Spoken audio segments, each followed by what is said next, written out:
Hello, hello. I hope everything's going well for people.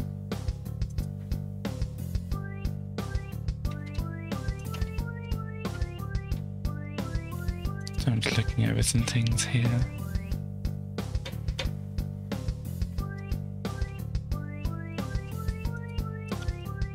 Hi.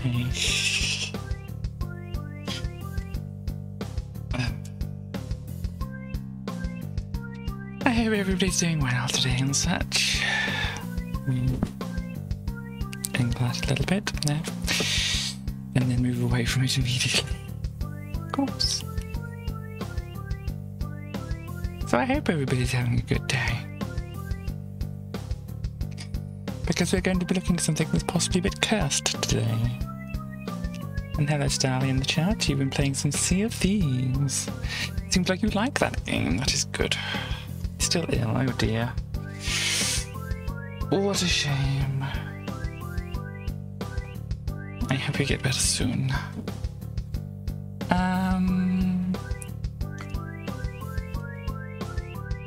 Excuse me. Doing the yawns. So yeah. Gently easing into stream. Because we don't rush into things. I'm copying the possum. How am I copying the possum? Me? How would I be doing that?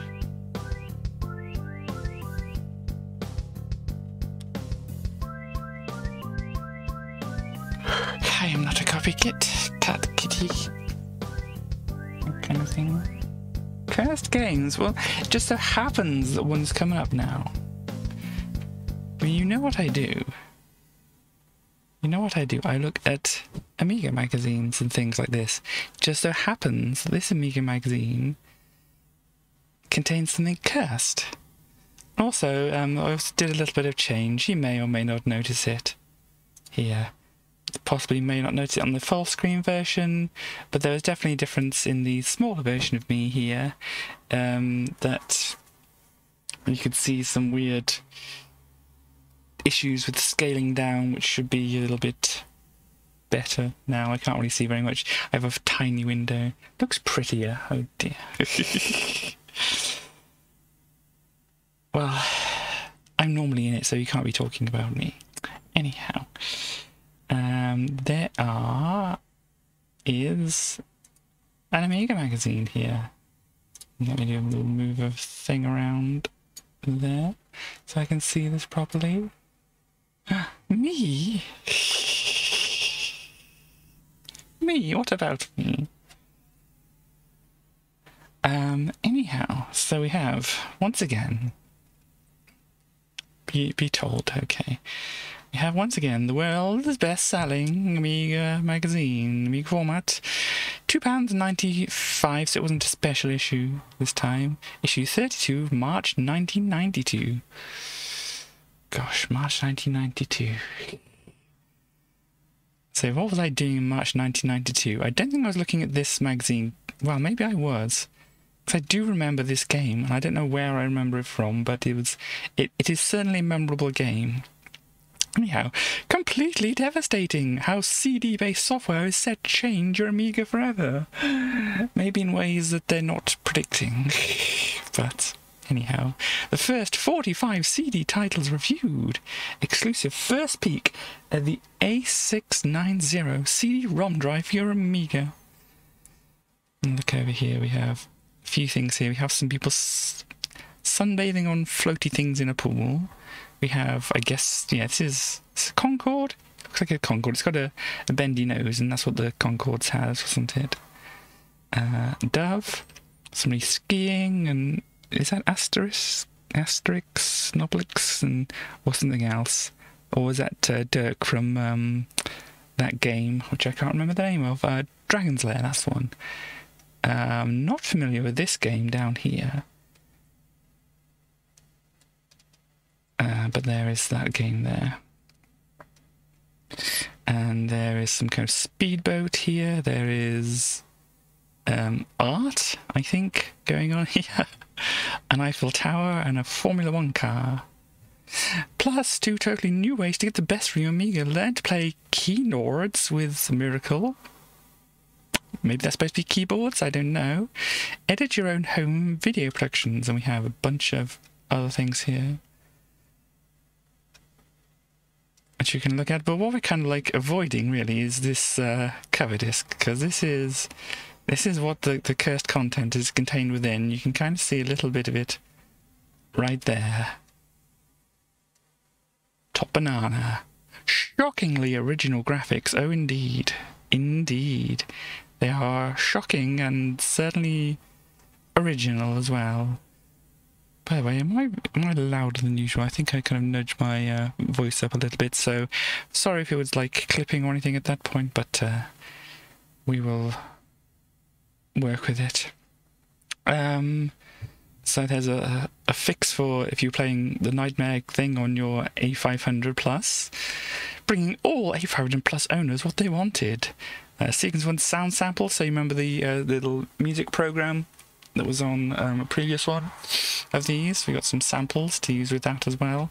I don't think we'll be looking through that, but you can kind of imagine what they'd be like. Then we have Air Warrior. Oh gosh, you know how I am with flight sims and stuff like that. Take to the skies for a flying adventure or fight by phone. Oh yes, this is an interesting thing that they've got in here. I say interesting, but you'll see. So we have like a keyboard here, and we have Miracle. This is precariously balanced on top of here, really. And then the Amiga in front. This looks like it's not very easy to use. Anyhow, we zoom back out. Can we do this? Yeah, we have the same advert here. This is what's in here. Oh gosh. Even more cursed visuals. I don't know if it's going to flash a lot. From the brief look at it I got when I was just making sure the disc worked, didn't look like it flashed a lot, but anything can happen in Top Banana. It says the graphics are weird, hip and completely original. The sound effects are weird, hip and completely original, but the gameplay is pure arcade classic. Get a taste of it yourself in this great playable demo from the up-and-coming new team Hex. Yes, as I said, it's cursed because it's by Hex. Oh, Hello West. Sorry, your colour was same as Starly's on my screen here. I think just in general chat as well. And yes, a flight sim, which I'll probably do bad at, but I'll have a go at it anyway. Free samples? No, not a trial of Neon Ultra Biological. I guess this is some kind of joke on, was it clothes washing powder stuff? Or stuff, whatever you call that stuff.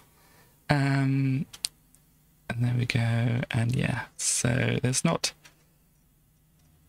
too much interesting on the rest of the disc there, but the Top Banana is definitely the top billing here. We have a bunch of other stuff going on here. And PD, this looks interesting, doesn't it?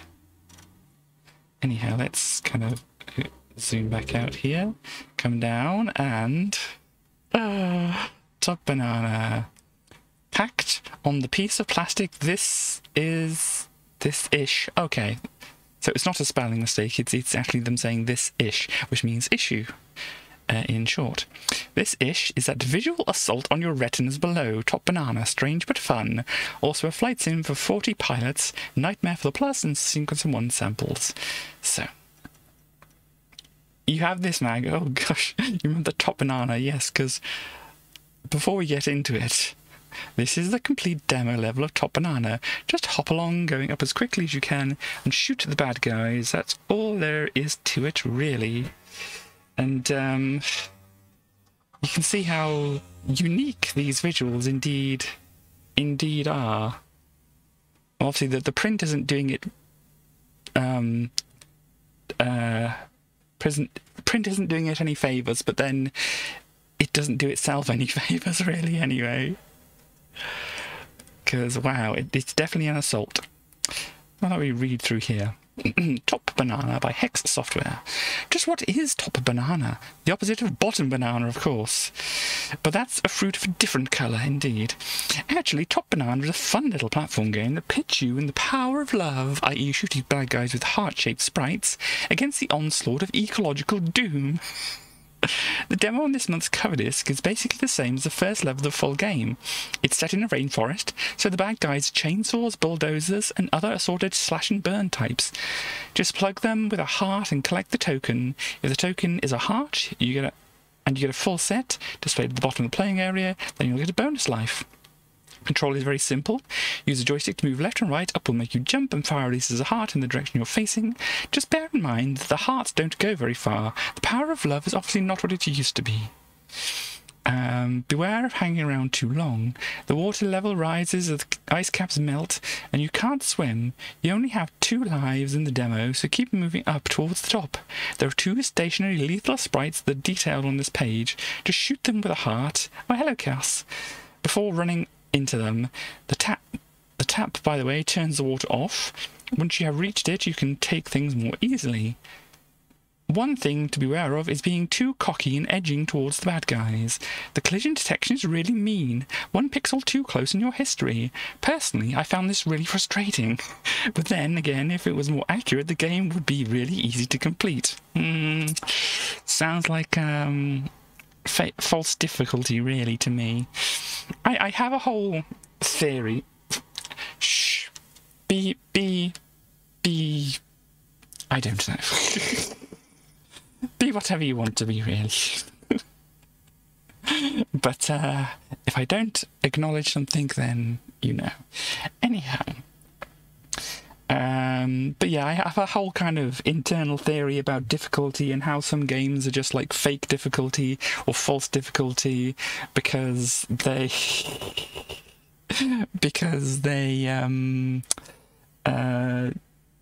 you know, rely on bad collision detection or time limits, or, you know, really tight time limits, or other things to make it really difficult.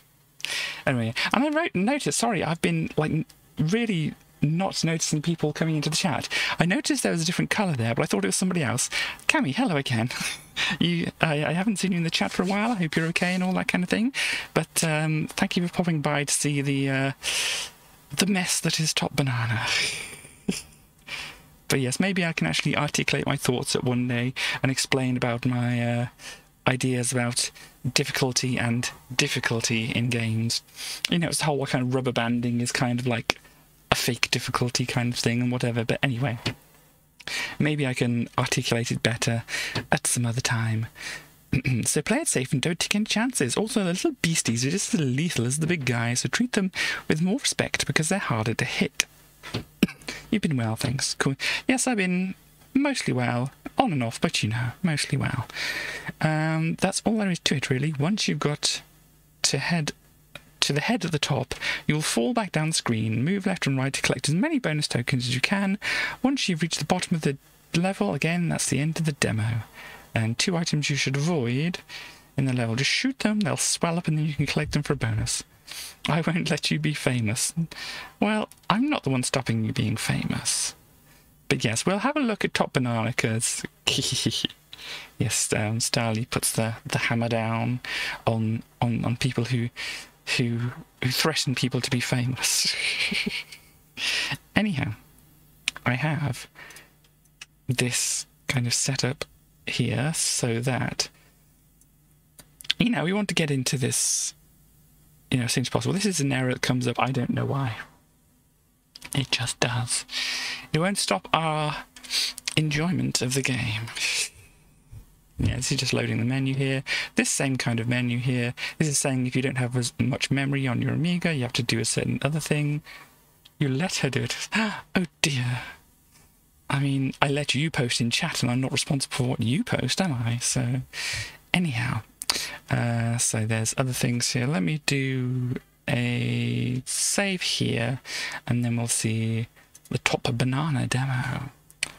And a certain amount of loading it needs to do. I know, I think I'll just let it play out, and so you can... See, this looks nice, doesn't it? If this was the art, it wouldn't quite be as, shocking. I'm responsible for you. Oh, gosh. I should never be responsible for anybody, Chaos.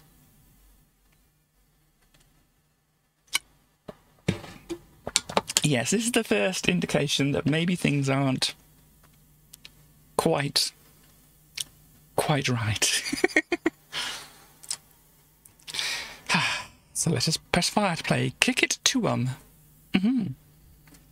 Sure will. Those are the rules. I don't know if I said, but Starly, should I be responsible for anybody? Okay. So this is Top Banana. Here's me, jumping and firing out the power of love and grabbing donuts.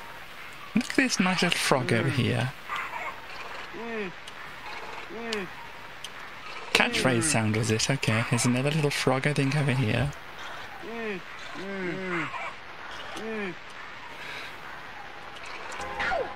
I shouldn't, but I kind of am. Oh dear. Who am I responsible for? Myself. Oh dear.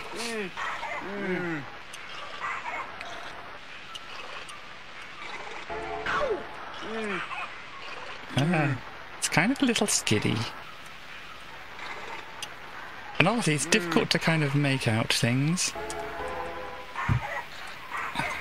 Oh gosh, from the background here.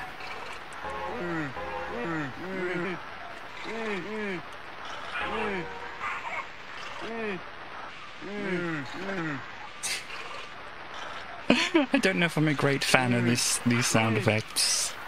Really, to be quite frank. Ow. You'll ban time at the Naughty Fuel, thank you very much.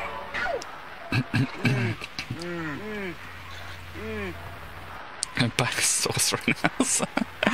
Oh dear. Oh no, the water's kept rising. Oh gosh. I've been taking this far too leisurely. Oh no, the sushi is coming to get me. I don't know. Okay.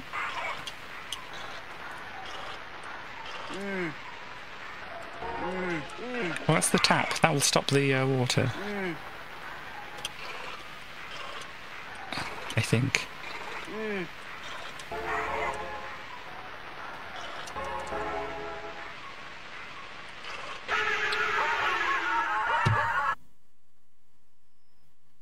Well done, Top Banana. Please type in your name. I feel like I'm, you know, signing on some kind of dotted line here, but fine. Let's try again, huh? Let's try and be a little bit faster. What wasn't actually you?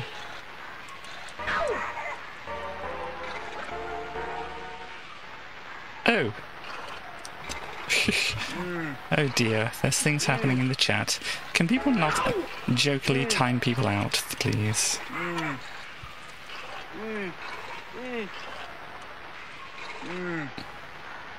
Thank you.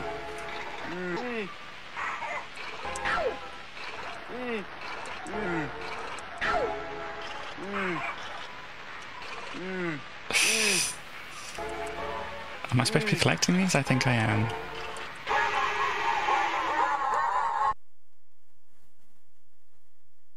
Okay.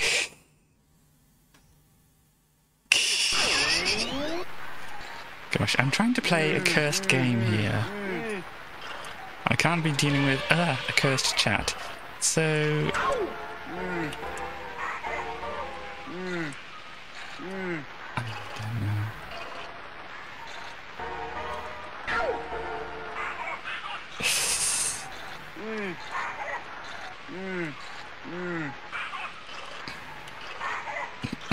So how are people enjoying the game?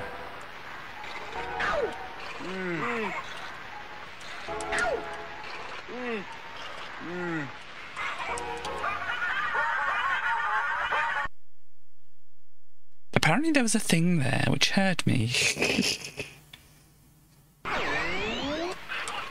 Yes, that does sound like the catchphrase sound effects, doesn't it? Oh gosh.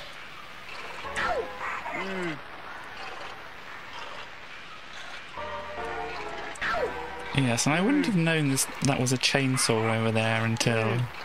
Yeah. And I'm sure they do it for somebody, but... graphics, yes, definitely ahead of their time. Ahead of our time.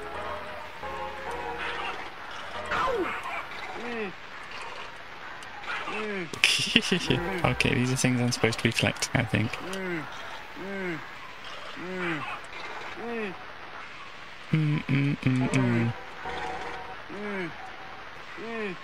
Hello, Destroy. How are you doing today? We're playing this.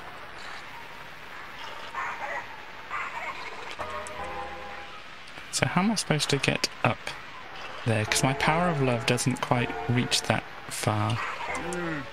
Hang on. There we go. Gosh.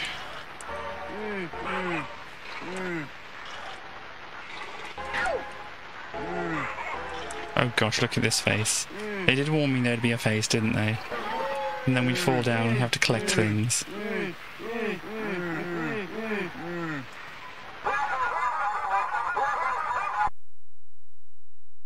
Indeed. Well. There we go. It's collage filter, which is something you've seen part of another game. No, with the pixels the way they are, it's very yes.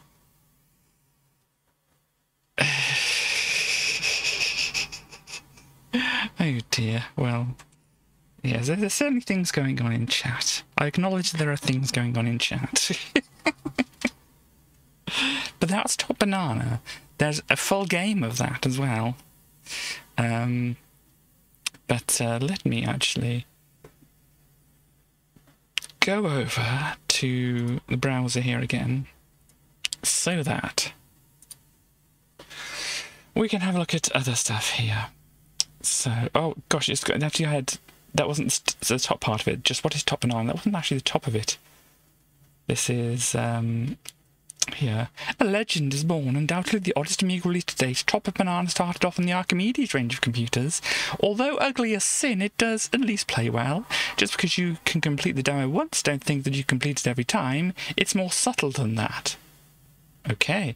For instance, if you start making a real effort to collect the hearts that sometimes appear, the game notices your efforts and makes them change colour more quickly. To collect a full set is therefore a real achievement. You have to sort of sneak up on the game so that it can't tell what you're up to. Dear me. A tricky game, and no mistake. The full game lets you change the strange in-game sound effects and edit the main game graphics with a program like Deluxe Paint. Gosh, yes, that would be great. Also, you can back the game up, although you need the original disc in order for it to run. Maybe it's not pretty, but Hex Software do at least let you do more with that game than just play it. The shape of games to come? Probably not. Well, here and there, but yes, anyhow. So, the other thing, well, apart from, you know, the Nightmare fixing the other thing on here, we have, gosh, oh, supersonic flight sims suck. There's only so many games you can launch a missile at many miles distance and see a blip vanish from your radar screen. To go back to the days of true dogfighting, when technology was measured in horsepower and you had to see your opponent to score a kill. This is a unique flight sim. It lets you fly plane from World War I, II, and the early jet era, as well as simulating a few vehicles for when you want to attack on the ground. Sounds pretty normal? You haven't heard the best part yet. Air Warrior is a terminal game, which means you can play against human opponents via modem.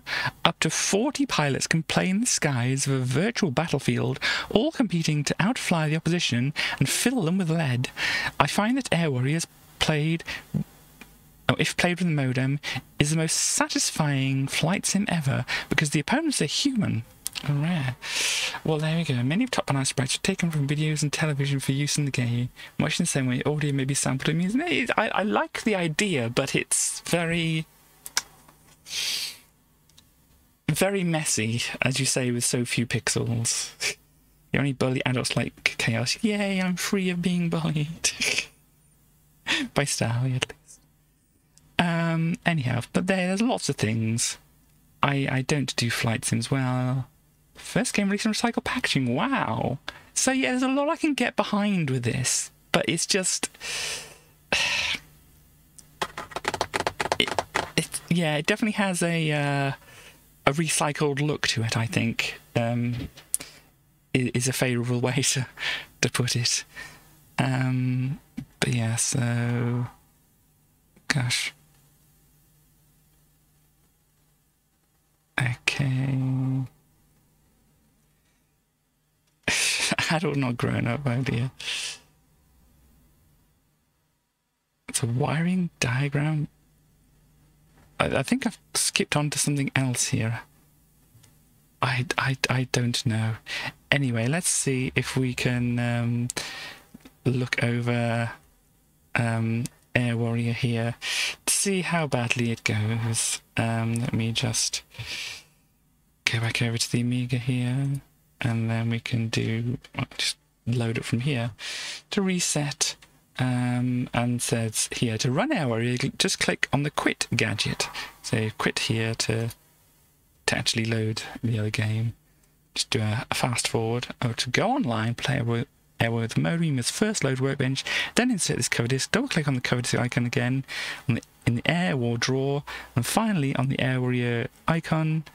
There wasn't the space on this disk to do it without Workbench. Yeah, cool. Well, let's let it load. Air Warrior.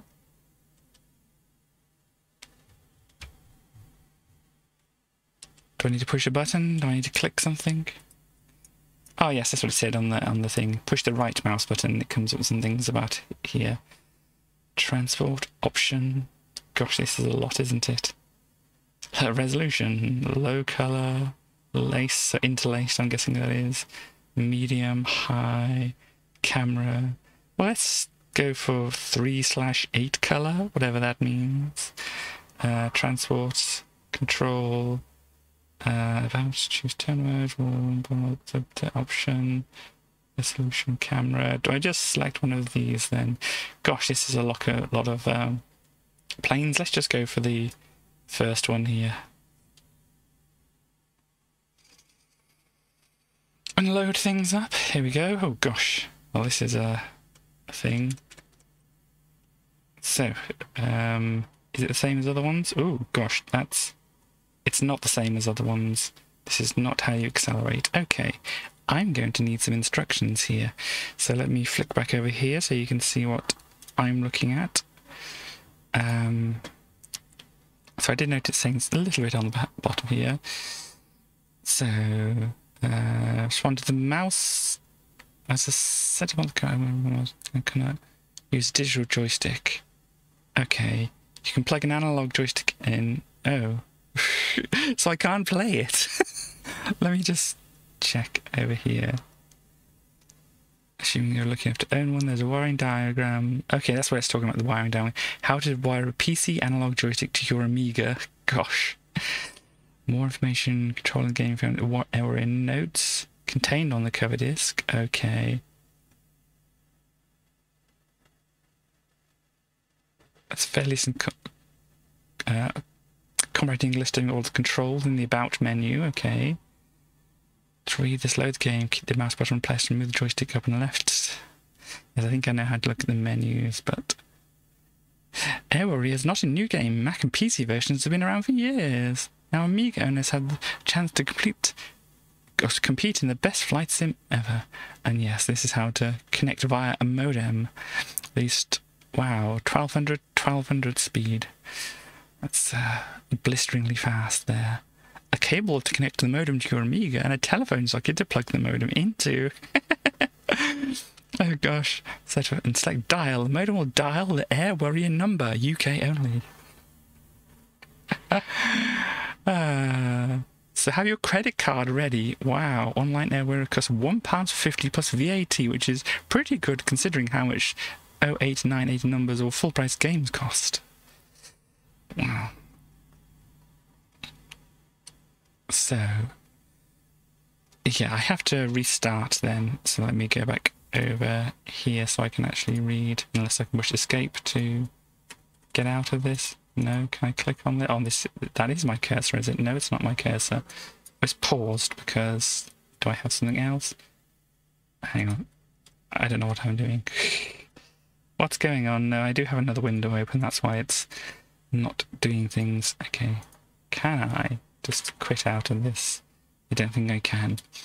So, well, actually what I can do is just load back to this, quit again, super speed it, and then we can actually read the instructions in the About menu, because they didn't want to put them in the magazine for some reason. About. Oh gosh. Oh gosh. Well, I don't. Oh no. Well, I've kind of shown this before. Let me do a demonstration so that people can see how interesting things are here for me. Let me just get things set up. So no, I don't want to do that. I should be able to see a thing on there. So if I go back to here and bring this up, there we go, it's working, that's fine. So this is my computer, or my laptop that I bought recently, which I have shown over a few times. Oh, this is upside down, isn't it? Hang on. Get that sorted out for you. Oh gosh, my fingers are now in the way. Laptop. So the mouse pad or trackpad, whatever it is here. I'm going to have to swap hands here. And I'm going to do a thing on the lap thing, because if I push here, it lights up, and you can see this is a number pad on here. And I can make it go away, and then I can use the mouse and whatever, because it doesn't have the number pad over here. It has like delete, home, page up and page down all along here, instead of like being in like a little thing up here, and the little cursor keys have moved over underneath here, and so it doesn't have the touch, the other keys over there, but it does have them on here.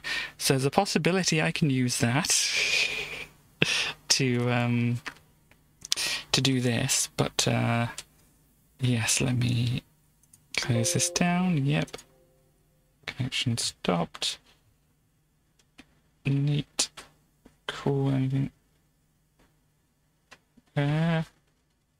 Okay, fine. I was wondering what this email I had was. Let's not worry about it at the moment. Okay. So I imagine, well, no, I was showing things on the screen, so you couldn't have been reading this while I was faffing about. So here we go. Okay, so mouse. Oh dear. Well, this looks interesting, doesn't it?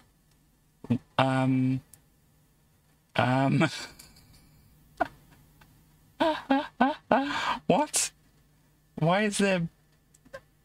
I'm not sure I even understand what's going on here. Let me just say. So I have a mouse here. This looks like a mouse. We have two buttons. That's good, because I have at least two buttons available to me.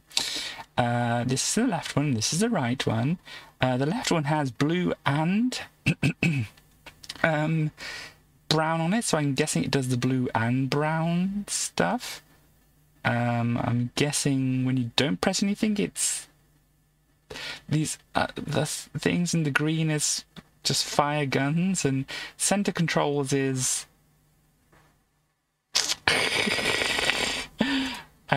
okay. And then we have, yeah, we can do up, down, left, right. Is that just for the lean mod?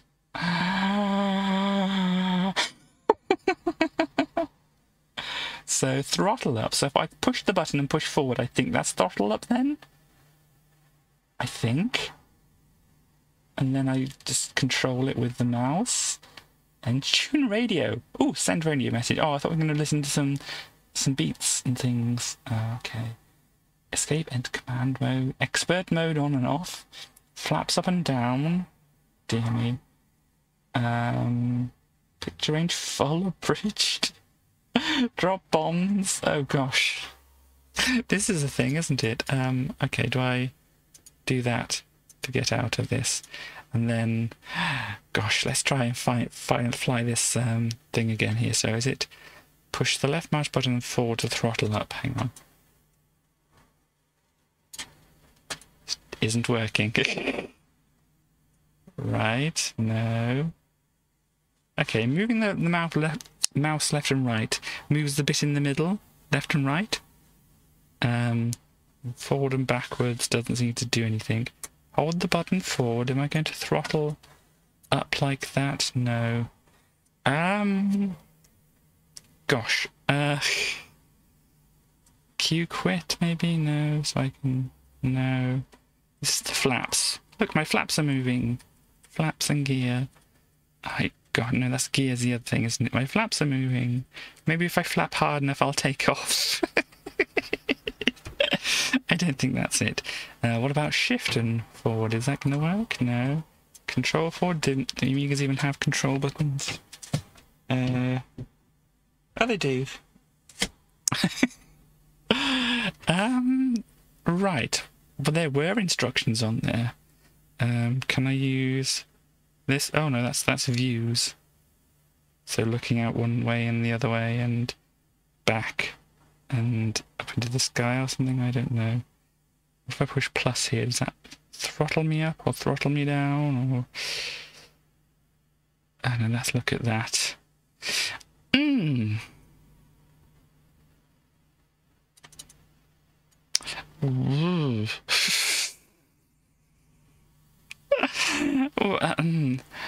Let's look at the docs, see if this helps us at all. Okay.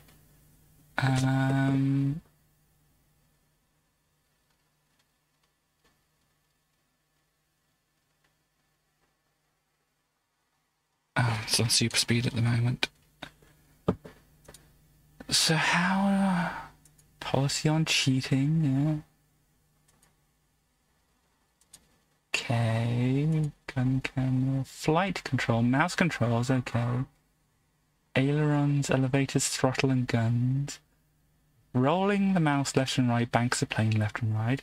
Pushing the mouse forward and back pitches it. Holding the left mouse button and pushing the mouse forward and back adjusts the throttle. Okay, so I did get the idea right. Double clicking the left button centers the stick. Clicking the right button fires the guns.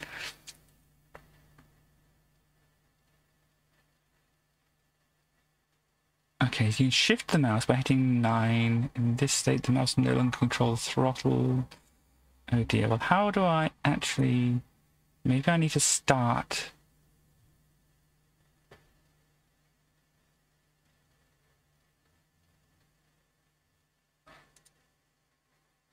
It's like start the engine thing here.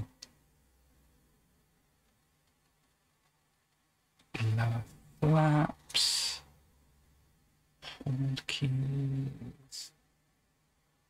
Radar. Turret. Taking off would be a nice... Oh gosh, this is just about the radar.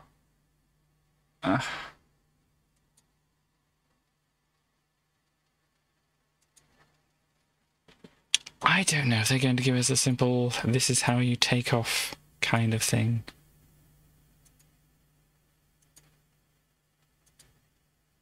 Enjoy, indeed. Well, I'll go back, just look at the one thing quickly, see if it makes any more sense about... So, throttle up and throttle down. Oh, is that saying double click? Is that what that's trying to indicate? Oh, it's like a finger on the button. Is that what that is? So, finger down, finger up, finger down again. Attitude up, attitude down, bank. Yeah, so I think roll lock. Okay. So how do I actually start?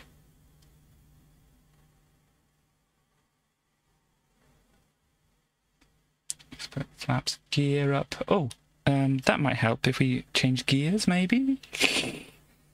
Space brakes. Oh, start the engine. Okay, cool.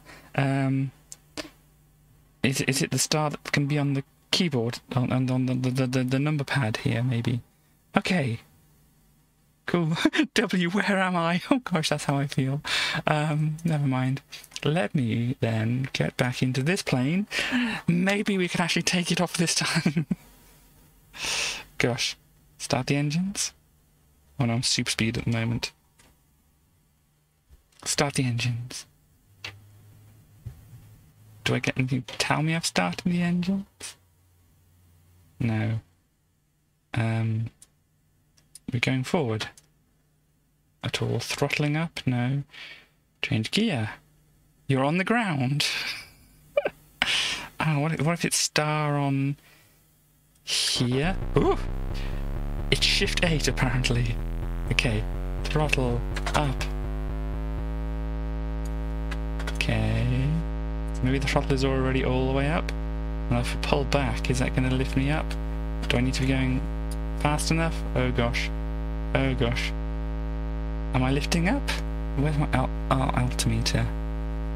I think I'm lifting up. I'm not quite sure which one of these is my altimeter. But both of those things seem to be going upwards. Can I change the gear here? Oh no, they'd be landing gears, wouldn't it? Oh, yes. Oh gosh. Can I do an up more? Down and up. Oh gosh. Throttle. Oh, throttle down. No, not throttle down. Definitely not throttle down.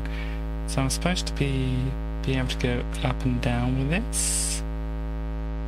I think I'm descending here. This is not good.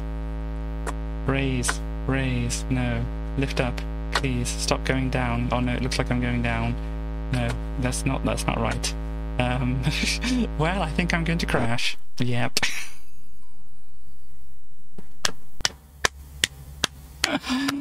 I always do superbly well at these games, don't I?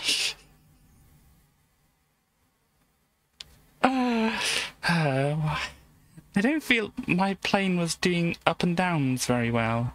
Anyhow, that is what is on the disc. So where are we going? Back over to here. Oh gosh, I have a thing up, and I don't need that up. That's the Amiga emulation thing. There we go. We want this. Here we go. So yeah, first flight. Oh well. Ah dear. The easiest flight to fly, the World War I types. Avoid the... Is that Dr. 1 or Dr. I? I don't know. Anyhow, do this. End up looking at the cockpit. Okay, 8 to start the engine. Oh, you don't have to push the start, you have to push 8. Okay. 7 to push the throttle all the way. Push the left mouse button, push forward. 7 key is faster. Taxiing very quick. Yeah, it looked really quick. How can you tell your flying speeds? There's a stall indicator. Okay, I think I did change. Don't bother trying to raise your undercarriage because these planes can't. Okay. Well, there was that. So, what else do we have? 2 3D spectaculars. Yes, this is Robocop 3 looking spectacular. And this, which, I don't know, from these screenshots it doesn't look 3D really, does it? But maybe those aren't gameplay. Ooh, Sim Ant. I don't know if people like their sim games and such like this, but this is Sim Ant. There's a person mowing a lawn here, and there's ant getting attacked by something. Yeah, ants. You've shared your food, your home, and your planet with them. You've stepped on them, sprayed them, cursed them, and bombed them. Now you can be them. Oh dear. there's a CD. No, it's not CD. I thought that was a CD. It does say CD-ROM drive. That doesn't look like a CD-ROM drive. Maybe it is. It says it's a CD-ROM drive. It definitely looks like a floppy drive, though, doesn't it? Oh, it'll come with a separate power supply and caddy into which the CD must be slotted before you put it in the drive. Don't know if you can see that properly behind there. Compact discs offer over 500 megabytes of data storage. Indeed.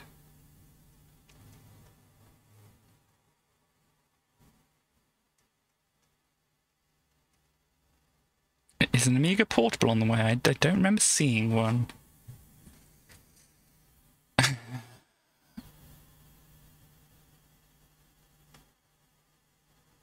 Apparently they had a prototype at least.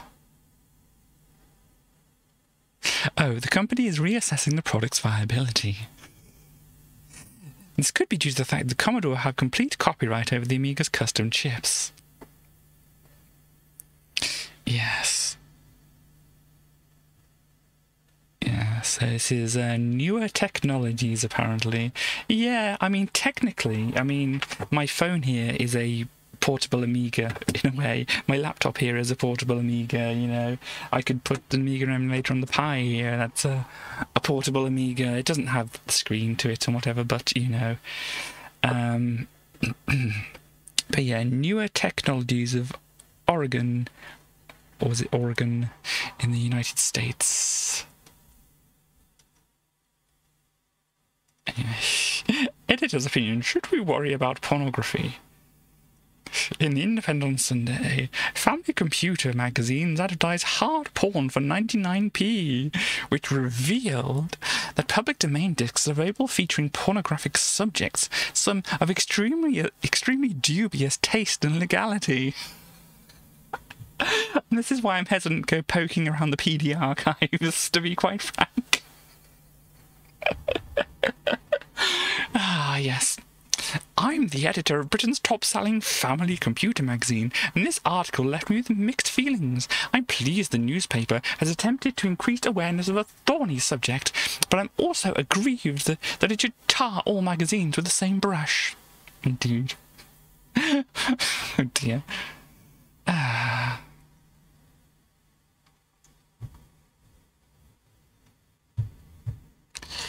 Gosh. Particularly since the arrival of the Channel 4 computer games programming, Games Master, the national media are finally realising that computers now have a major part in our national culture. Yes. The computer industry is on the verge of maturity. Well, it definitely did that, didn't it? With it comes a responsibility to behave in a mature and professional manner. I think Tracy wants to say something to that.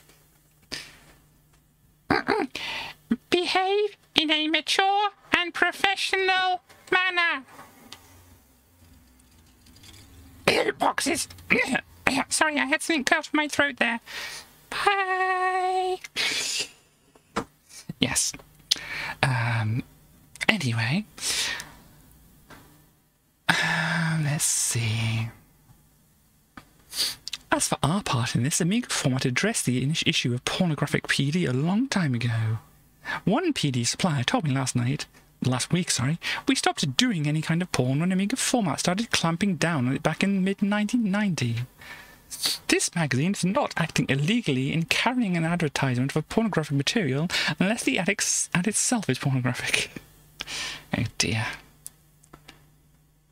Yeah, bunch of stuff here.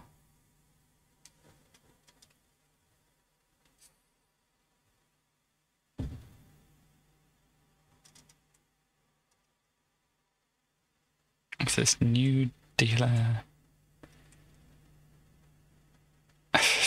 Network. It sounds like things that people would be interested in when they were looking at an Amiga magazine. Never mind. You on the telly? Gosh. Yes, your chance to be a teenage TV star. Look where it got Tucker Jenkins. I have no idea who Tucker Jenkins is. Fans of the television series Nightmare will be pleased to know that a new series is to be broadcast later in the year, and that you have the chance to take part. The interactive adventure series, which has just been turned into an excellent computer game. Yes, last month or last week for us, thing. So to be under 16 and over 11. I'm sure there's a better way of saying that, but anyway. So, oh no, interested applicants will need to have 3 friends. Oh gosh, well, that's me out of it then. Oh look, it was in Norwich, so that's why I suppose Ashens was maybe super interested in it and stuff like that. Anyhow, the Amiga illustrates a book. 8 lovely full-colour illustrations done entirely on Amiga. It's the first translation of a Chinese story in the popular martial arts novel genre. A blend of chivalry, fantasy, sorcery, and martial arts adventure. And it looks like there's a Grinch here. No self-deprecation. Sorry, did I? I can't remember. Stars... I meant at the time, okay? I apologise.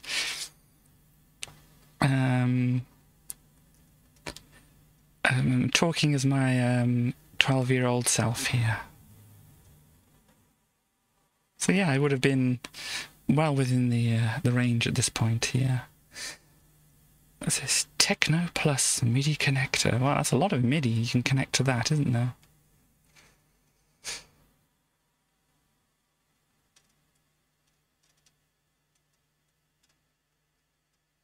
Gosh, centre please.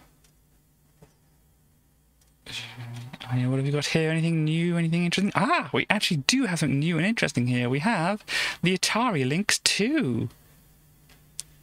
84.99 here. So yes, this was actually the version of the Atari Lynx that one of my brothers had. So the other one was a bit longer and whatever. This one they kind of shortened down a bit and made a little better looking, I think, than the others, but than the other one, I mean. But yeah, so that is the new Atari Lynx 2. There's the Game Gear over here. And wow, look at this. Rainbow Collection. Someday we'll find it, the Rainbow Collection. So yes, we have Rainbow Islands in here, we have the New Zealand Story, we also have Bubble Bobble in here. $9.99, wow. That, yeah, wow. That's quite a price for that. I am quite surprised, as you could probably have told. But yeah, Shadow of the Beast moving down here. Oh, and it still has Beast 2 and shirt, and then Awesome and shirt as well. Up here, in the top. And such. So let's have a look. Yeah, we saw that. Completely devastating. Yeah, so what have we got? What are the... Are they actually going to show them on all the different pages as well? So we might as well have a look through and see what it's like. Gosh. The Case of the Cautious Condor. Look at that. Before you can play the game, you need to watch the prologue. A gorgeous televised graphic novel which fills all the background. Toward the end, you learn that one of the passengers of the airplane with you was responsible for this murder. Is that the murder happening? Are they holding a gun? Or what's going on here? I can't quite tell. But yes, we have some other... Ooh. So this is a CD, so they've got... We can put a lot of, you know, pictures and things on the CD and stuff like that. So there we go. Oh no, Private Eye, you later play Out of Whiskey, Cigarettes and Luck. Gosh, this is your history as a pilot in World War One. There's a bunch of the sadly limited gameplay. Yeah, it's kind of a feature of all these early CD software things. There's not a lot of gameplay.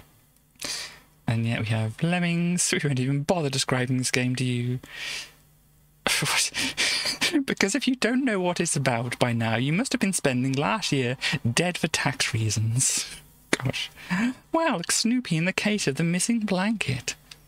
Here's a fine example of the gameplay involved in this game. Snoopy picks up a bowl. Or Snoopy picks up his bowl. Oh, thank you very much, Chaos. And delivers it to Charlie Brown. The whole game just involves finding objects and working out what you do with them. Kind of like Dizzy, really. So, would you like a menu, sir? You're also dead for tax reasons. They're revealing your secrets. Oh gosh, who's revealing your secrets and what are they? So you have SimCity here. There's a witch. SimCity apparently has witches. I wasn't aware of this.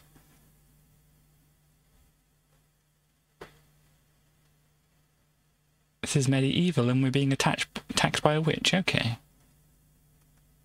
Defender of the Crown. Oh gosh, look at all this.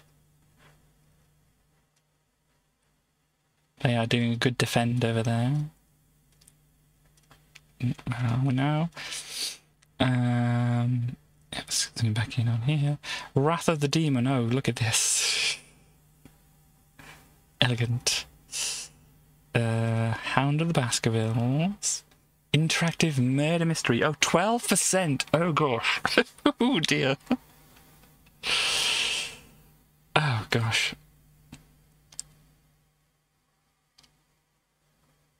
Yeah.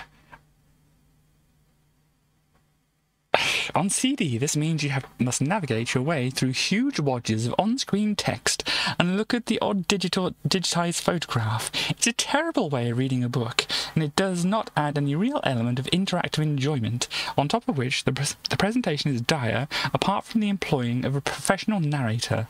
Buy the book. Or get the audiobook if you want to listen to it.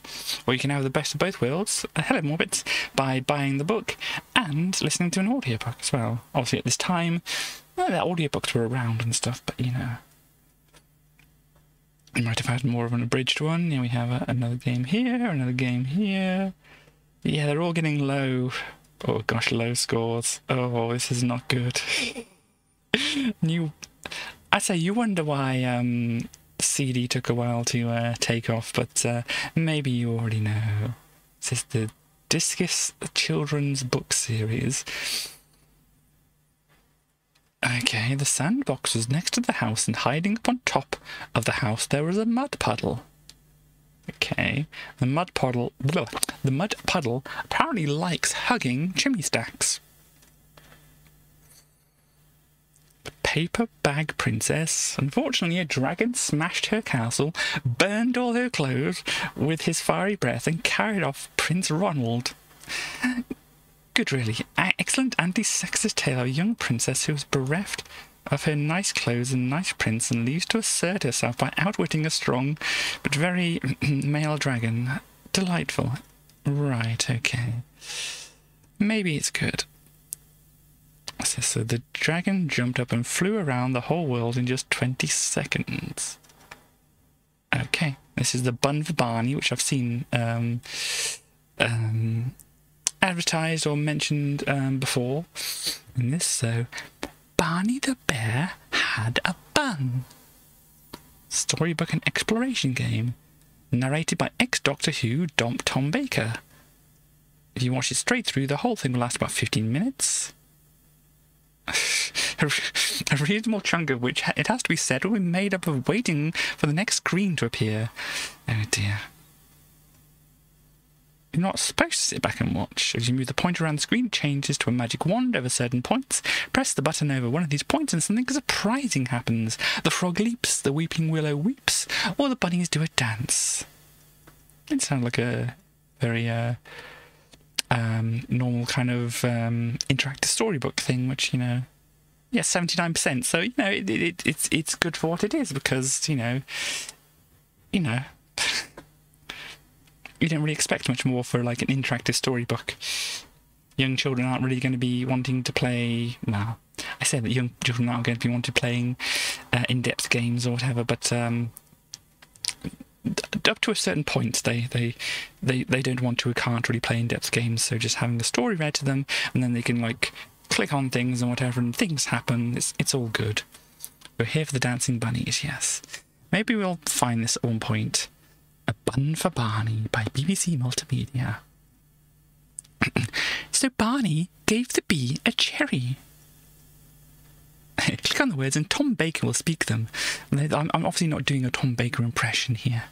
Oh well, he said with a sigh. An iced currant bun with 4 cherries on is better than a bun with none. Here, click on the rushes and from behind them appears a troop of cavorting bunny rabbits. There we go, there's your dancing bunnies. Looking very... That one looks like he's doing a Snoopy dance there.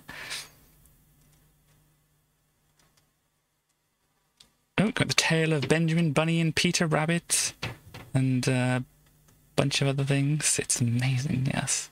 Cinderella over here. Long hard day on the ranch. Thomas's snowsuit. Ah, where was that? There. Oh gosh. As I say, it is safe for work. But here we go. So, yep, this is the katakana that, oh gosh. Why are you testing me right now? The alphabet is easy to learn using this program. It's not the alphabet. It's katakana, it says right there. Is that A? It could be A. But then it's katakana, so it's not going to be, is it? Oh, I can't remember. It's in a different... It looks different. Because in a lot of fonts, all these different things look different. Some of these are the ones I might be able to get, but at the moment... Yeah, never mind. Let me just check here. So that's, yeah, A, E, U, E, O. Yeah, I've got that there. Kaki, ku, ke, ko. Is that sa? Yeah, sa, shi, su, se. So, that is so, yes, because that's n, that's so. You may not be able to tell the difference here. Am I actually pointing to things? Yes, I am. And we got, is it rari, ru, re, ro, and the wa here. So, gosh, I know. So what is that one? I mean, I can get at my Duolingo and whatever and check against there. Sorry, I'm just kind of interested in this. Other people may be interested in this as well, but I'm having a time trying to figure out what that one is supposed to be. It's not A, because in this one, A is that one, isn't it? So we're looking at katakana here. Some R's. Kim Evans Shadow. Who is Kim Evans? And oh, is that from the game you were playing yesterday? Oh, it's Nay. It's Nay. Gosh, I was looking at this completely wrong. I mean, you're not going to be able to see this on here. Let me try and do a capture here so you can see why I had some issues, and you probably can't even see this very well. Let me actually do a proper zoom in. This is the character here. And let me bring up Nay here. You're not going to be able to see it like that. Where's my thing? Nay, you're going to see it. Yeah, you can see that there. So you see it's roughly the same shape, but obviously it's... If I flip back to the browser here, you can see it's kind of roughly... Can I get it roughly in the same place? Roughly. So yeah, if I do this and I switch over to this... Yeah, there you go. So you can see how every font is different, and that one confused me slightly by being just a little bit different from this one here, because I was expecting the line to go straight down and stuff like this, but on this thing here it doesn't go straight down. Do I have another demonstration of what I was saying I thought it was? Yeah, this is the one I was saying that I thought it was. So let me go over to this just to show you. I was thinking it was A, which is this one here. I'll probably show it there. You can see it's kind of similar. I mean, there are differences there, but because of differences between fonts and things like that, it could have almost easily been that one. Not being familiar with the character set. Yeah. So let's go back over to... No, we're already on this one. Ha ha ha. No donuts today, no. I haven't had donuts for a while, unfortunately. But yeah, there we go. We got some vocabulary exercises and stuff like this. Ooh. Yeah, cooked rice gohan. Asagohan, yeah, I know that one. Soya bean paste tofu. Well, yeah. Last Ninja. No, the First Samurai is what I'm thinking of. Last Ninja. Maybe I remember it. Globefish is fugu. Should know that as fugu by itself now. And raw fish is a sashimi. If I can say things correctly. And this is how to hold chopsticks and things. So yeah, this is kind of more of a tourist's kind of vocabulary kind of thing, I think, here. One of the most complex areas of Japanese, the katakana alphabet.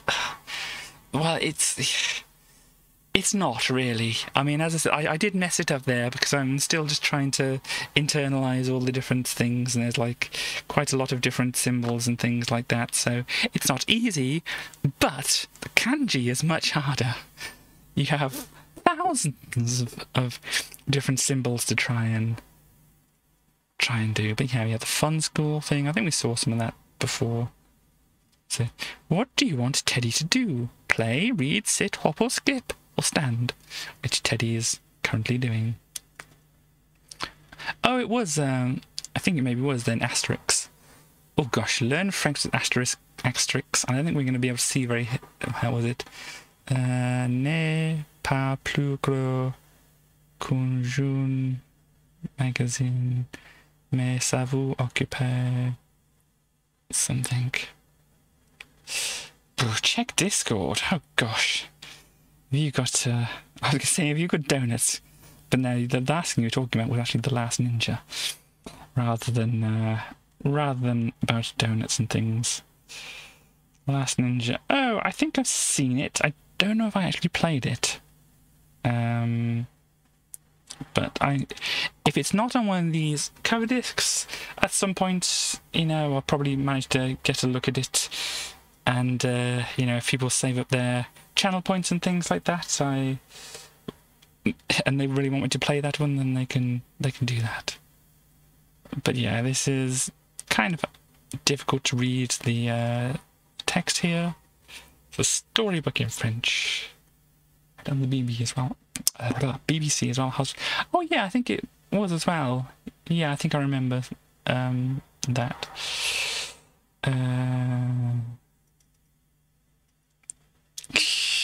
Other languages, sound effects in text are kind of interesting, aren't they? You have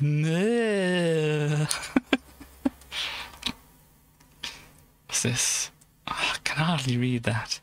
C'est un... It's something. I don't know what it is, but it's something apparently. But yeah, there we go. That's drinks. So Barney the Bear Goes to School. Oh, Barney's got a HD remake here. All Dogs Go to Heaven. Okay. It's a colouring book, is it? 25. Oh my word. Oh dear. Yeah. My Paint's still not doing well. Yeah, these early CD titles were mostly quite rough and stuff. World Vista Atlas. Okay, yeah. American Vista Atlas. 75%, but obviously with like Google Maps and things like that, it's kind of mostly out of need for these kind of things. No, look, there's a particular area of the world here. We have London up here, we have Bristol over here, Poole, Portsmouth and stuff, and Brighton, and High Wycombe up here and stuff like that. So yeah, Newport over in Wales over there.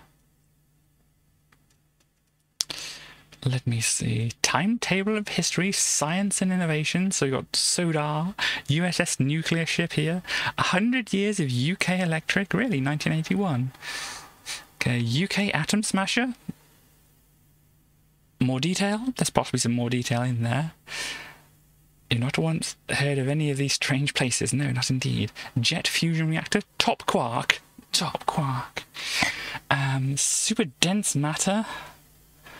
And then timetable of history, business, politics and media. So here, wartime injuries are numerous in England. 1 in Britain in 5 turns up hurt. Some are bowled over by careless runners. Many walk into air raid precautions posts. Dozens stumble off curbs. But many of them are more severely injured. Many of them more severely injured are run over by cars.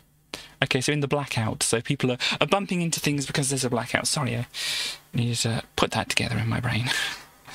And we have that guy there, and some other things going on here. Collapse of Eastern Bloc, hostage crisis, you know, a lot of things going on here.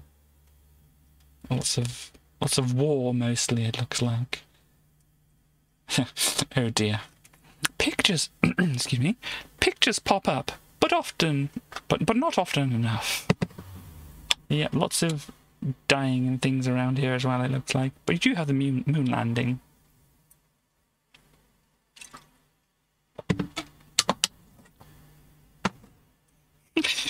Sorry, I just thought of a strange game you could play with this. Already encyclopedia of the time, really. It's like, play We Didn't Start the Fire and do like a bingo card on here. So JFK assassinated, yep, that's the one. Oh dear.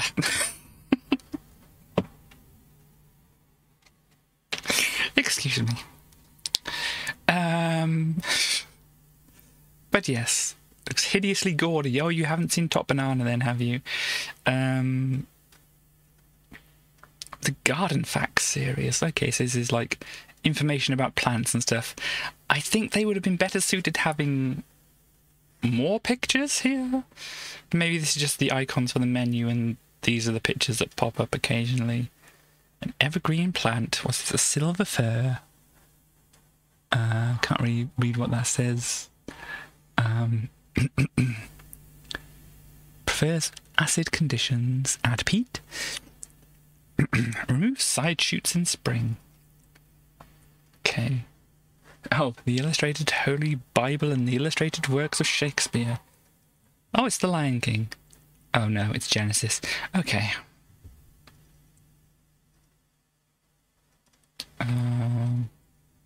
Tragedy of Othello. Enter Iago and Roderigo. Indeed. Oh, this is the... Oh gosh, this is the menu system, is it? Wow.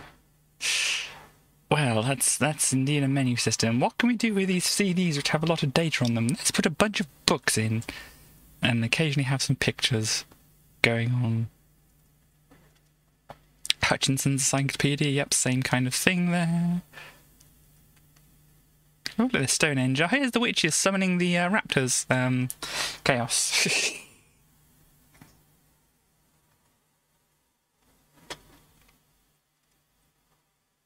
Stock exchange. I thought it said stock exchange car racing. No, stock car racing. Okay. Help. Are you going to work? There we go. Okay. Megalithic monument dating from about 2000 BC on Salisbury Plain, Wiltshire, England. Consisted originally of a...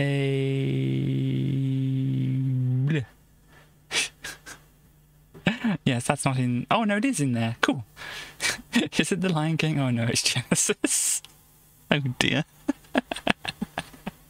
But yeah, that's some information about Stonehenge, if you can read that. What else do we have here? Dr. Wellman. Oh, dear. Personal health. Adult health, health assessment, dental health, healthy living, self-examination, alternative medicine. Oh, get that out of there. Senior citizens. Gosh, this is Dr. Wellman apparently is this person with the top hat, I guess.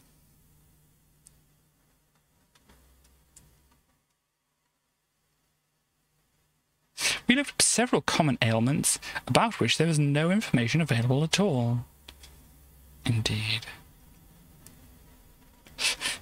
The pictures tend to be unhelpful. This piece of bread is to illustrate a section on pizza dough. Okay. American Heritage. Here we go. This is the American Heritage. So, yeah, looks about right. Automatic rifle. Automatic transmission. Automation. Yep, looks like American Heritage right here. And we have a sports car. Oh, gosh. I feel that should have a better quote, really. I mean, I don't know if Stars is around, but I'm sure Stars could give a better caption to this than sports car. This just happens to be one of the few entries that is accompanied by a picture. The majority of entries have none.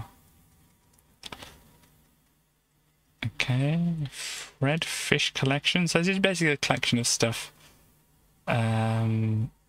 Here, like some public domain. Yeah, over 100 public domain discs from the Fred Fish Library. We have a Mandelbrot generator in there. So basically, the PD library, they just bunged a bunch of things onto a disk, and yep, they're just put in folders. Is that like 1 to 20, 20 to 30, or something like that? I think it's something like that. They just, yep, cheap way to do it. CD remix. Say, track 1, pause, track 1, pause. Remixes. Oh dear. We have some kind of drum machine as well. Interesting. Edward Muybridge, Women in Motion. Yep, so we've got, yeah, that going on. Oh, does anyone want to have a quiz? Oh, we want to get that picture out that side there. Name the drummer of the Monkees. Does anybody know? I don't know myself. Oh, I think it's giving... Is it giving the answer there? I don't know. I don't know who the drummer of the Monkees is. That could be the answer next to Davy Jones or not. I don't think it is Davy Jones, is it? But yes. There's a quiz question for anybody who's wanting a quiz question right now.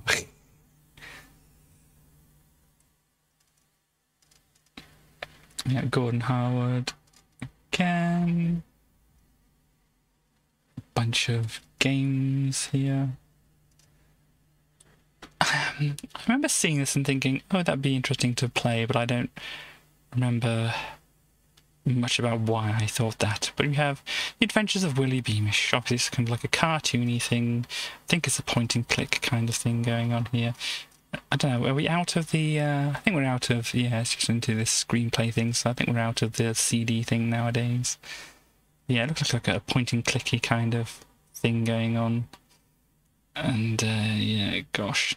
Yes, ignore the comments that are saying on that. Space Crusade. I think that I got it right and I got it wrong. Oh yes, Games Workshop. There you go. I wasn't quite sure if Space Crusade was a Games Workshop one or not, but there we go. It is. Harlequin. Do we see? Oh yeah, we've got some clocks. I think there's a demo for this on one of the cover discs as well. I don't know if it's one of the Amiga Power ones. I'm sorry, Amiga format ones, but I think I remember there being one at one point. Pacific Islands. This, oh, did we play this one on the Amiga Power ones instead?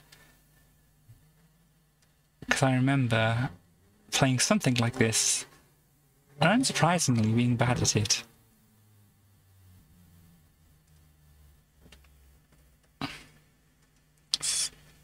Looks familiar, yeah. Bat 2. Ubisoft's is formatted here as Ubisoft's.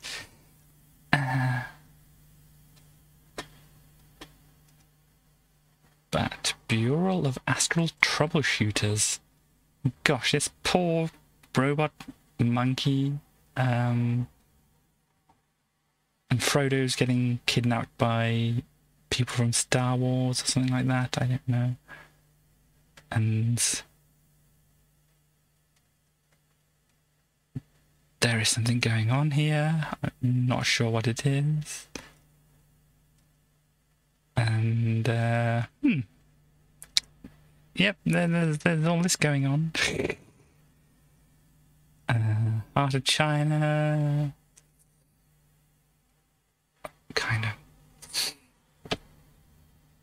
Kind of game. There's tanks. I'm trying to figure out what this is from the screenshots.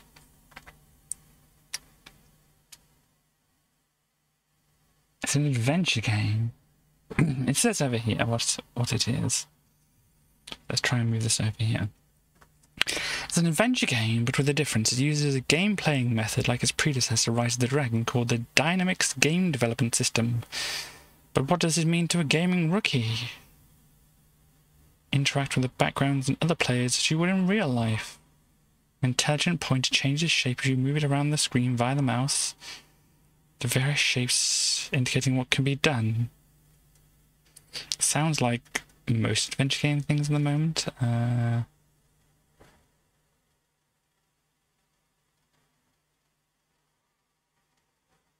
So it's like a first-person adventure kind of thing. But then why are there tanks down here?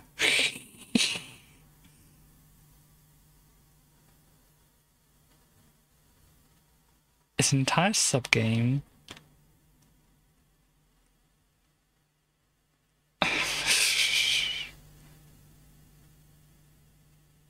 Fine, so you get to drive tanks around as well in here, and then the rest of the game looks a bit like this.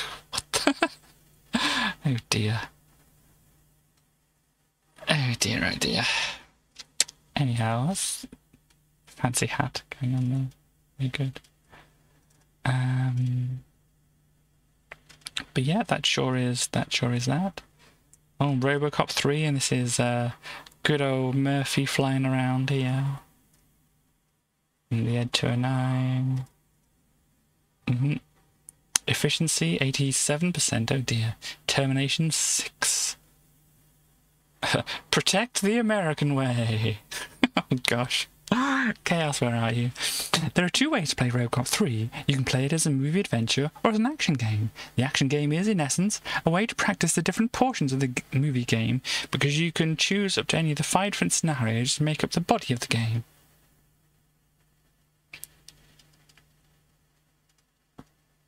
Indeed. And there's also kind of a driving thing going on. Let's have a look at your dongle, apparently. Yeah, it does have a funny name, but I think people have got used to the name dongle nowadays, haven't they? But you attach the little black device into the joystick ports and then load the game. If the dongle isn't present, then the game won't load.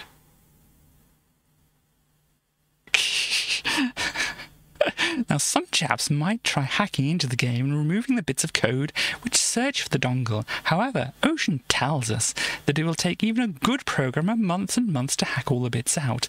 And they will, and they probably have.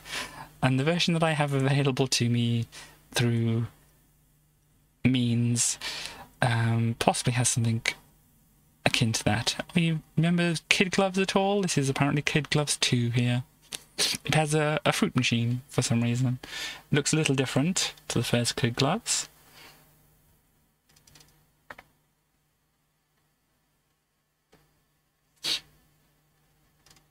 %, so they're even calling it a bit dated, but they give it 79, so I mean it's not the best, but yeah, it looks different to the original Kid Gloves. Looks maybe, I don't know. But I hadn't heard of it myself. Oh gosh, what is this going on? Look at this character here. They have paint. They're spraying things around. Micromail, your best price Amiga specialists. I don't know, I'm not looking at the prices of these things. Oh, here we go, you got Hulk Hogan and Mr. Perfect, it says here, fighting each other. And yep, of course the chair gets involved. And yet there's Hulk, there's British Bulldog, there's Ultimate Warrior apparently. I think my older brother was kind of interested in wrestling when I was younger, so I kind of have some slight recollection of some of this, but not a lot. I guess Mercenary, we saw this before, didn't we? These are good polygonal graphics right here.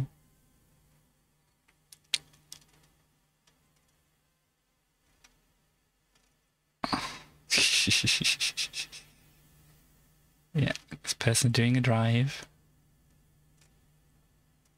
This person, are they doing a fly? Shuttles, yeah, there we go.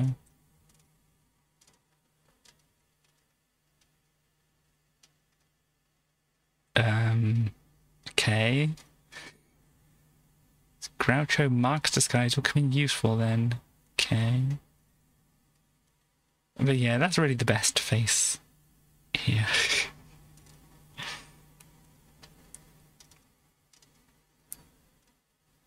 And this is the Amiga thingy, power thingy with other stuff.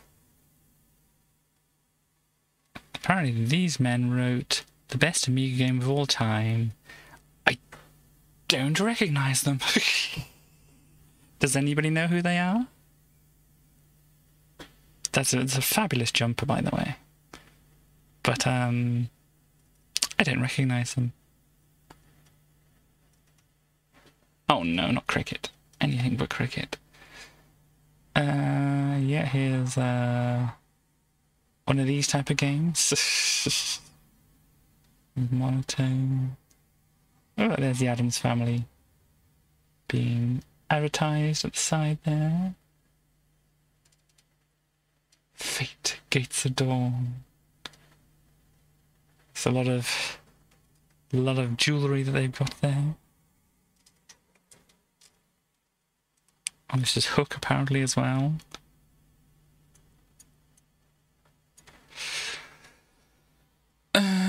Godfather, 46%, oh dear.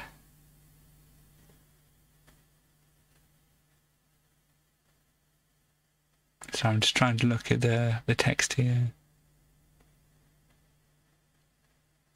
Here we go, this is... Perhaps the most important thing about all movie tie-ins is that they should remember that they're still a game, and as such they should be playable and entertaining. Entertaining it may be, but playable is not the word to describe it. The Godfather is about as playable as its creator's earlier efforts, eSWAT. Oh dear. Well, it probably didn't, apparently didn't turn out well. He said Leander, we saw a bit of Leander before. The playable but unoriginal platform game. Come on, people. What's this? Redback, yeah, another flying sim. Can we center Falling Jewels? Gosh. Is this perhaps based on I don't know. It says take a famous Russian game and add a few backdrops and you have Falling Jewels. So I guess it's a Tetris then. I was thinking it was going to be a columns. Maybe it is. 2 horizontal rows of 3. Or maybe it's Tetris. I don't know. And this one's Thunderbird. Soft and Easy is the software house for this. Okay. It's basically a rip-off of the now ancient Tetris theme, but it captures the original zest and flavour. Okay. Steve McQueen. They just had a game called Steve McQueen, apparently, and this is a quite a colour scheme, isn't it? I say it's reminding me of something. Maybe it's like those rhubarb and custard sweets it's reminding me of. I'm sure there's something else it's reminding me of as well, but I can't think. But yeah, that's quite the the colour scheme right there. 4 million quid to the first person who can positively identify Steve McQueen in this game. Oh dear.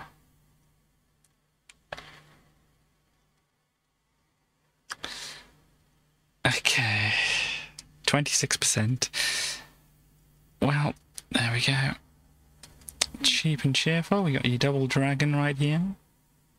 Rotox. Now this is I think a fairly good game, which I haven't shown here, but it's worth showing at some point.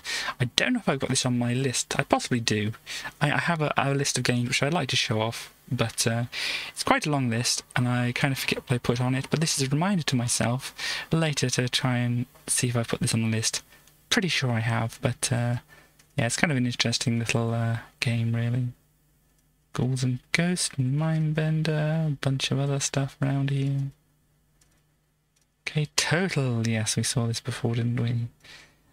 Never seen a mag like it, indeed. Game Busters. Oh, here's the codes for Lemmings here. I remember Rolling Ronnie. This colourful little action game wasn't quite compelling enough to make the top grade in Amiga format, but it's fun for a while. Start the game as you would normally, then hit C during gameplay. This should make Ronnie immune to gravity. In other words, he'll be able to fly. Well, that's certainly a cheat code, isn't it? Just push a key on the keyboard. Oh, gosh. Apparently, if you type in science fiction into Hudson Hawk, you get infinite lives. And such. Yes, Another World. Yeah, as I said, this is probably worth a showing at some point. It's a very interesting game. And yes, these, oh gosh, these here, and look at this Bart. What a Bart that is.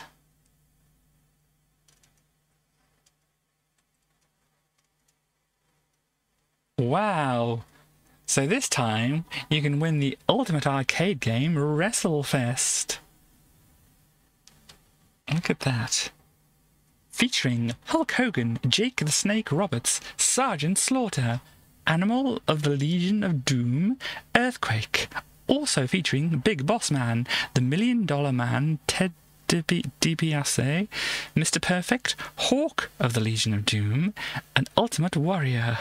So yes, if you fancy, or quite a few years ago, if you fancied winning this, then you could have done this by calling this number, and you probably wouldn't have run it. Plus, hundreds of wrestling runners-up prizes, indeed. More likely to get those, I think. Well, yeah, never mind. That's the whole point of competitions, isn't it, Katie? Yes, that's the entire point of competitions. What? Oh, cycling. Okay, I was wondering, were they park tire changer worth $2.95 free? I was thinking, why is an Amiga issue giving? Oh, sorry. Words. Why is an Amiga magazine giving out whatever this is? Trying to see, it's a tire changer.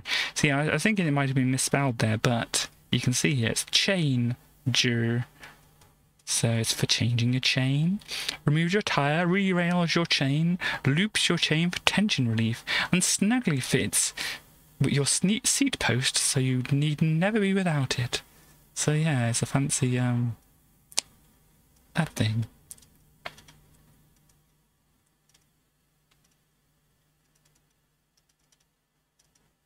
Coming contraptions, indeed. What do I know about here? I know about DevPack. That was a Amiga assembly language. I remember knowing about it. It's just, yeah, I never really got into the Amiga assembly language. Video director. Oh, look at this old school camcorder, Panasonic. M7 apparently. Look at that. That's very similar to the one that my dad used to have. And there we go. And I think we had something to plug that into our... I didn't know. Did we have something to plug into Amiga? Probably. I think we had a video digitizer kind of thing. But there we go. Camcorders and the Amiga. They're not all compatible, apparently. Yes, there's a keyboard. It's a keyboard. But this is just kind of like an actual game to it. There's an arcade studio classroom. Ducks. Ripcord. Can't quite make out whatever that is supposed to be. Aliens, indeed. Jukebox. Oh, your Pachelbel's Cannon. Of course you have Pachelbel's Cannon on there. Let's see. And yeah, we got some... Oh, there's the ducks, are they? Okay. To help you match up notes with keys, you have a bash at the ducks game. Later, lessons bring in the game's ripcord and aliens to teach other concepts the fun way. So yeah, you have to get the ducks. It looks like you're splatting the ducks though, which I'm not quite sure I can get behind. Play me, I'm a miracle. Yes, it's just what we're looking at here. Miracle tutor, whatever, and yeah. First, they have a NES controller there as well, apparently. Interesting. Does it say... Yeah, they're advertising here. I'm the most amazing piano ever. The first ever piano that actually teaches you how to play me. In fact, I undertake to make a proficient player of any child or adult who follows my unique system of progressive lessons, devised and written by professional music educators. My secret video games technologies make the whole thing fun and enjoyable, or fun, fast and enjoyable. Using my artificial intelligence technology to monitor each lesson to build a series of personalized exercises just for you. Not to mention my state-of-the-art stereophonic sound with over 100 instruments, sounds and effects. And I'm MIDI compatible naturally. Then there's my unique, sensitive, professional keyboard with full-sized keys that responds to your touch just like a piano. My musical repertoire of over 50 pieces. Experience a demonstration of my superb teaching and performing powers at selected stores. I'm not so much a present. I'm a lifetime's gift. For use with Nintendo, Commodore Amiga, and PC formats. Wow.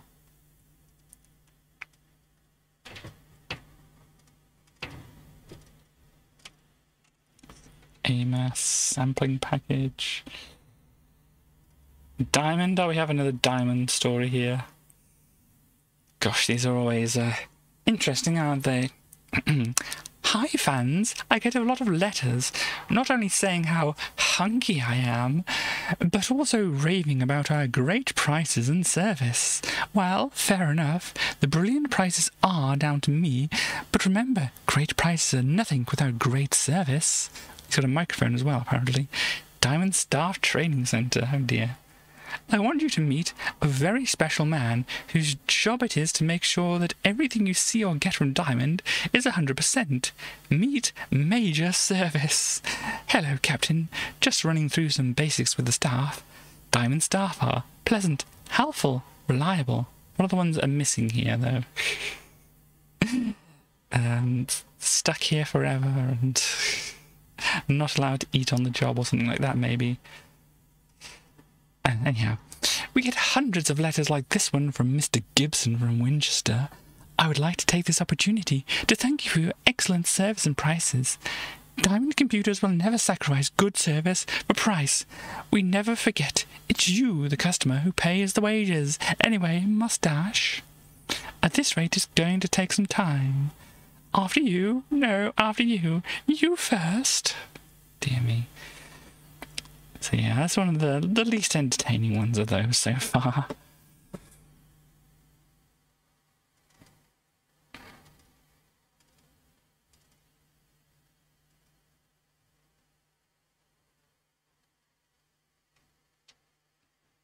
Oh, right, okay, I see what they're saying here. It's like when you create a loop of audio here, what you want to do is make sure that you got your loop point set on where it crosses the axis here. So this is basically the I'm sure people know about how waveforms like this relate to actual musical or sound or whatever. Basically, the amount up or down it is the amount how much the speaker's pushed out or in. Is my understanding of it, is at least. So you want to change your what you call it? You want to do your loops at these 0 points so that it's kind of like at a neutral point, so that you know, you're not, as it shows on this one thing here, it shows like it's all the way at the front and then it goes to like the almost like a middle point here. So it'll be here and then it has to immediately snap back to here, which obviously it can't do physically. So it kind of has to, you know, maybe do it faster than it's possible. Then you'll get some horrible noises happening from your speakers and such like that. But yeah, there we go. There's that. Far. Stackable boxes. Indeed. Excuse me. Action replay. Oh, come on. What kind of... I mean, first off, you know, calling your company Kumana, it's asking for people to make fun of it, and then Cax as your disk drive as well. It just... Dear me. Anyhow, we have a Genius mouse. This is better advertising, even though it is thinking highly of themselves and such like that, but it's a better name for a thing. Photo Plus. You've never seen a photo mag like it. Yeah, that's what they say about all magazines, apparently. You've never seen a magazine like it. We get a free Kodak film with it as well. And how to shoot great landscapes. And whoever Patrick Litchfield is here is going to tell you top tips for world-beating results.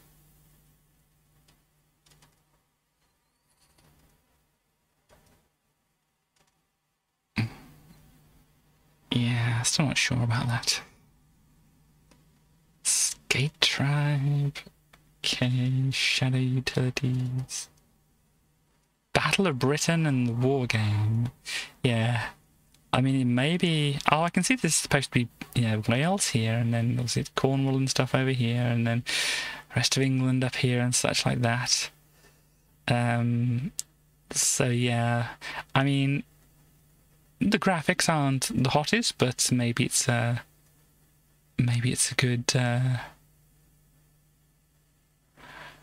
good game. Never mind. Nevertheless, I mean, perm check. Is your perm in check? Checking soccer pools. Oh gosh, definitely not interested. What else do we have? Battle cars. This is played in a simple 3D maze. You have to outrace and outshoot your opponent. I think we saw something a bit like it. Oh! Computer or a human on a different Amiga wired to your own with a null modem cable. We have some Formula 1 stuff going on here. We have Renault, Ferrari, Honda, Judd. I'm not sure I know of that. Ford, Lamborghini, Porsche, Ford, Ilmore. Not sure I've heard of those. Maybe have. We've got the Subaru down here as well. Oh wow, look, you've got £1 million to spend here. This is Team Benton. The team manager's Pat McAdee. So obviously can't fit a lot of text in there for some reason. Anyhow. Let's see what else we have here. Oh dear. Well, you've seen the Lotus Turbo Challenge. Now we have the Reliant Robin Turbo Challenge. Oh gosh. So this is your Reliant Robin. Your good old three-wheeler. This is an amusing little spoof based on the attractive intro sequence to Gremlin's Lotus Turbo Challenge 2. However, the sleek, high-powered and extremely desirable vehicle found in the original has been replaced by another car. Cue fanfare, da-da-da, the Reliant Robin. Mr. Bean. I can't remember. I'm sure he did drive one, but I'm not remembering it myself, but yes, sadness. Don't know what that is. Sadness. Okay.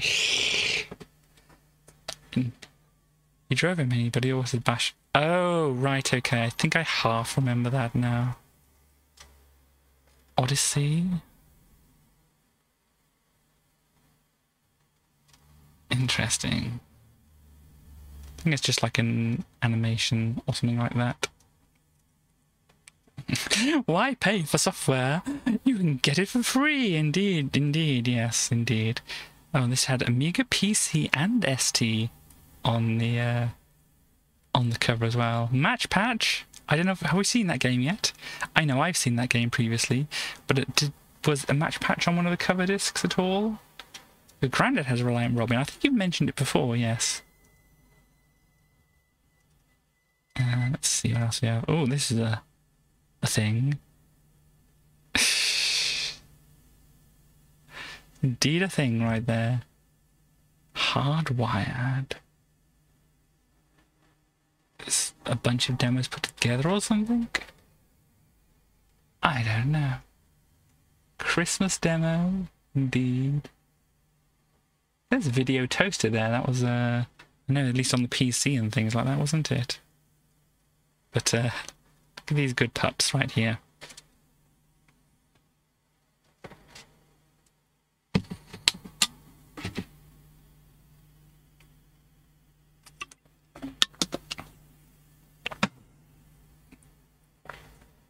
I just did Streamlabs, thank you for reminding me though. Only available on a 144 megabyte floppy disk. Where did it say that? So joyful. They are very good pups. They won't play this on the radio or some Monty Python things. Okay, fine.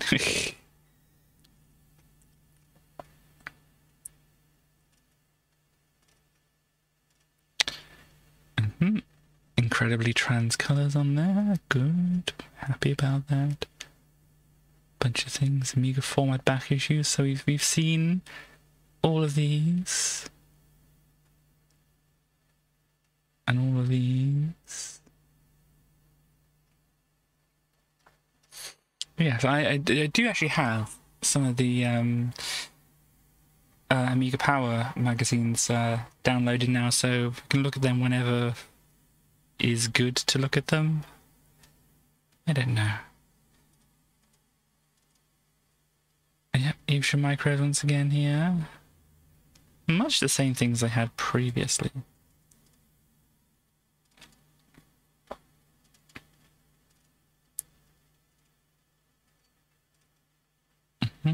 Workbench, formatting a disk. This is basically ideas for beginners, really.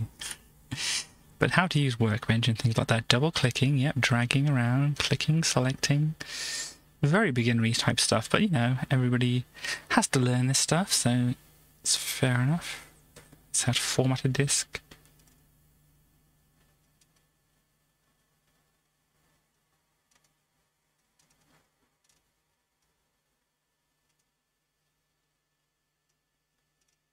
What else do we have? I have this Mandelbrot thing. We saw this before, didn't we? Yeah, Vista Pro. But without an accelerator card, it literally takes hours to generate scenes. Yes. After buying a copy of Vista Pro, I have come to the conclusion that either A, I have to spend many long hours studying the wallpaper, or B, invest in an accelerator card. Can you recommend an accelerator card for my A500 about the £250 mark? So, yep. So, extra floating point unit thing. With regards to performance, that is speed at rendering image, what can I expect? About 4 or 5 times as fast. Wow. Yeah, well, this is kind of very out-of-date information, really.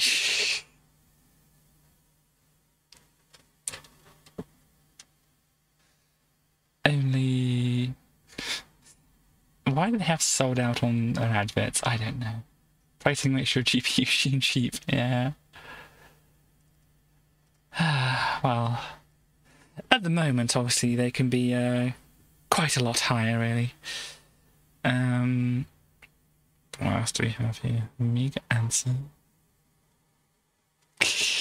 How do I get Duty from Cover Disk 31 to work on my Amiga?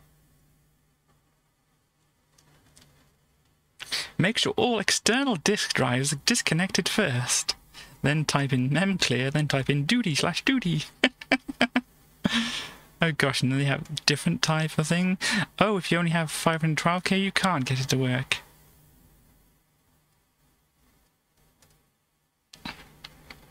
There are no MIDI ports on the Amiga, unlike the ST. That's true, but what about the people who have no intention of using MIDI? Should we pay for a port that we never, ever intend to use? Oh gosh. These are widely available. Oh, MIDI interface, yes. I don't know. People still pay for ports they don't use nowadays. I mean, on this tower down here, I've got, what's it, you can apparently, it's not a USB drive, but it's like a hot plugging thing for hard drives. I don't think it's like a external SATA connector or something like that. Something like that. But yeah, no, eSATA, yeah, probably something like that. I mean, I've never used it. It's just like that wasn't a port which ever was, you know, ever a thing, really, because USB kind of just went... Everybody wants to use USB, you know, especially with these USB-C connectors, you know. USB-C. So much better. I do have a pre-USB 3 for backups. Okay, so a little bit faster than USB 2 then. Okay. But yeah, I never... never even really saw anything advertised like that anyway, but... A lot faster, yeah. So the USB-C, as I said, more about the actual connector itself. They can go in both ways. What a novel concept. A connector that can connect either way around. Wow. What's this?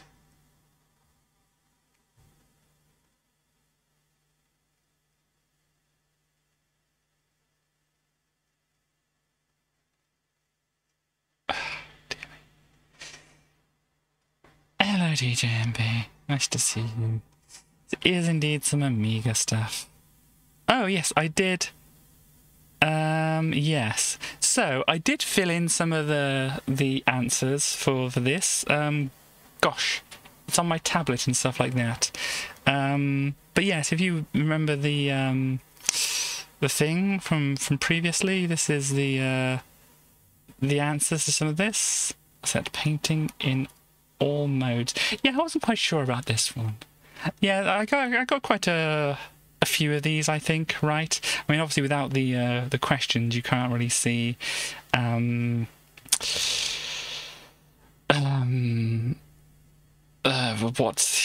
they were and stuff like that. But I think, you know, I did, you know, get quite a few of these right, even though I'm not quite sure exactly why they were the answer. So maybe what I should do is get the thing from my tablet and actually copy it onto my laptop here so that I can show people how far I got through this this thing.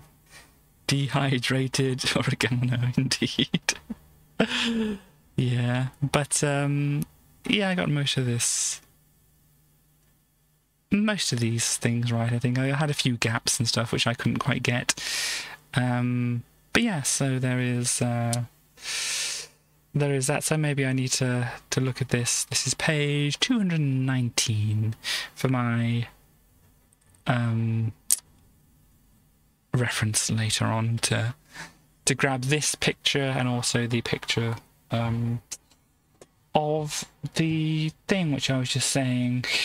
Spot the snowflake. Yes, we had that before, didn't we? Yes. Bunch of other stuff here. Spot the shot. This is apparently where... Oh, this was Captain Planet. I can't remember if I guessed that or not before. I'm not sure I did. I think I didn't, but I can't remember what I did. This is apparently from something. It's probably from like that wrestling game, wasn't it? Because obviously that's a big crowd of people and stuff like that.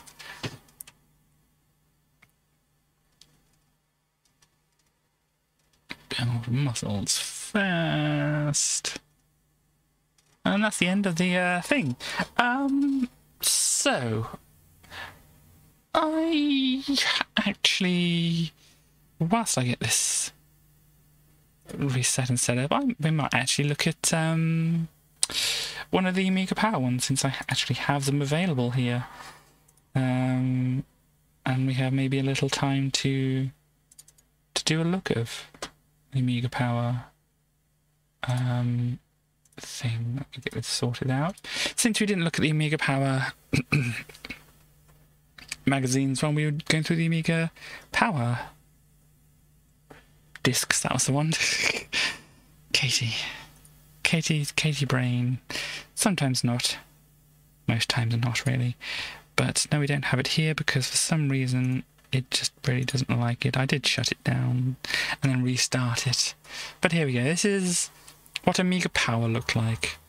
Yeah, you have the Rainbow Islands Complete Guide and such like this. This was $2.95, the same as what Amiga Format was and stuff like that.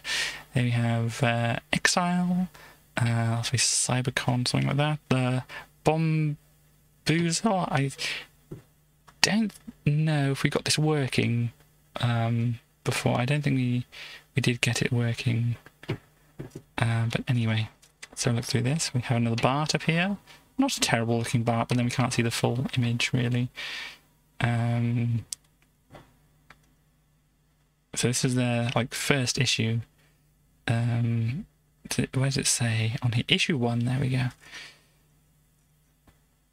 So you can see there's this Bomboozle. I don't think we did get it working, did we? Well, we might have seen this screen.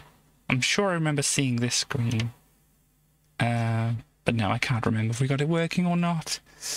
Let's see what else we have here. So yeah, this is the Bart, which is not a bad Bart. I know I keep zooming in on the Barts, but that's typically, you know, a character which was very popular at the time and wasn't necessarily drawn very well by some of the artists who drew him. It is a good Bart. Oh, look at this. Millennium Moonshine Races competition. You can get some little radio controlled cars, it looks like here. Does it say? I'm just trying to skim over things, but apparently you can get some little cars and whatnot. Shocking price. Yeah, this is the old Amiga, sorry, old Atari Lynx, because this is going back in time a little bit from what we saw. So there we go. Wizard Kites. Yeah, I mean it's always interesting to see these old things here. So just who was in charge and writing things for this magazine. You have these people here. I have a little, hang on, I need to scroll across a little bit so you can see. Hang on, how do I do this so you can actually see people? And if people want to stop later and oh gosh, I can't really do it too well. But I'll try and scroll through here so you can have a bit of a read and look at some people. These are the people involved in this magazine here. Oh dear. Stridently heterosexual. He doesn't care who knows about it. Oh dear. Anyway. Cybercon 3. Chuck Rock. Yeah.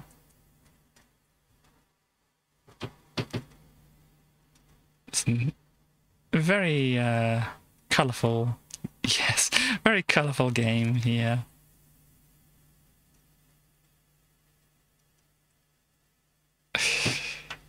But the evil Gary Gritter, indeed.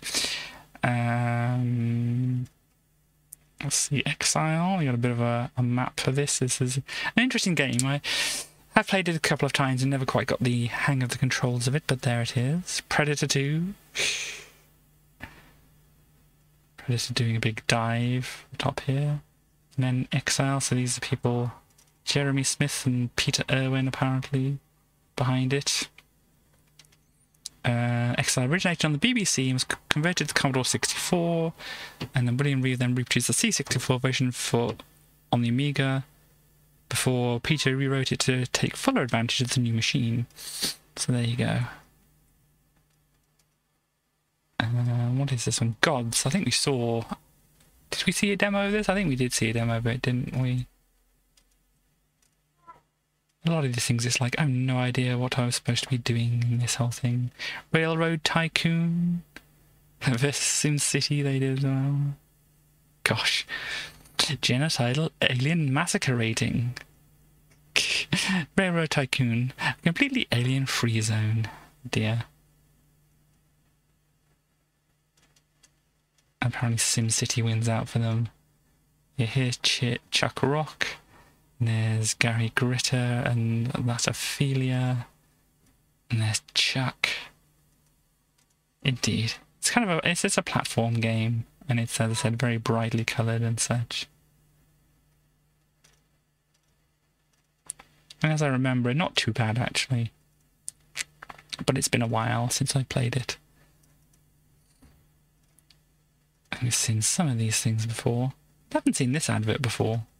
Crystals of Arborea, a strategic role-playing challenge. Indeed. The Beholder there, yep, the Gemex. Okay.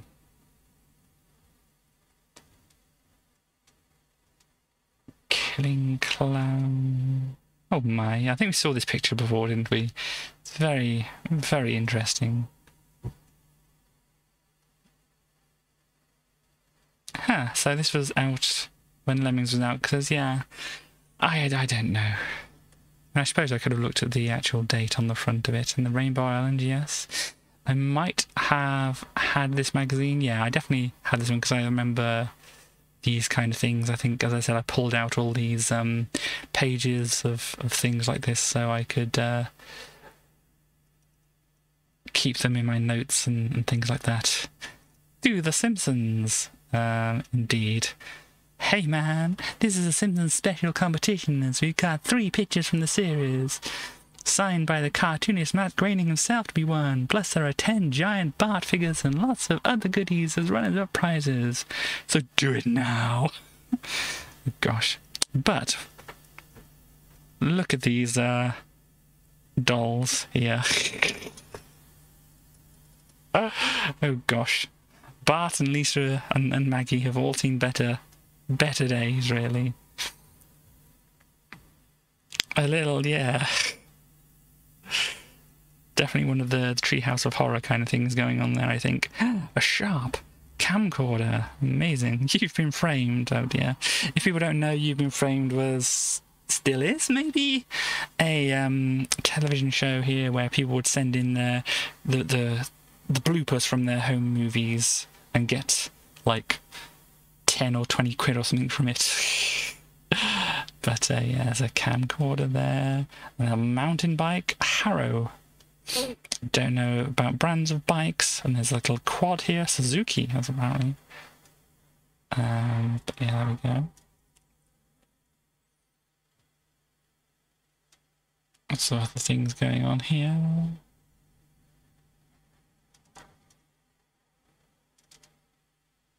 Yeah, we can't zoom in on all these different games and things like this. But maybe eventually we'll be able to get to all or most of them. Which Amiga game do you really wish you'd written and why? Okay. So who do we have? Do we notice any of the names of these people?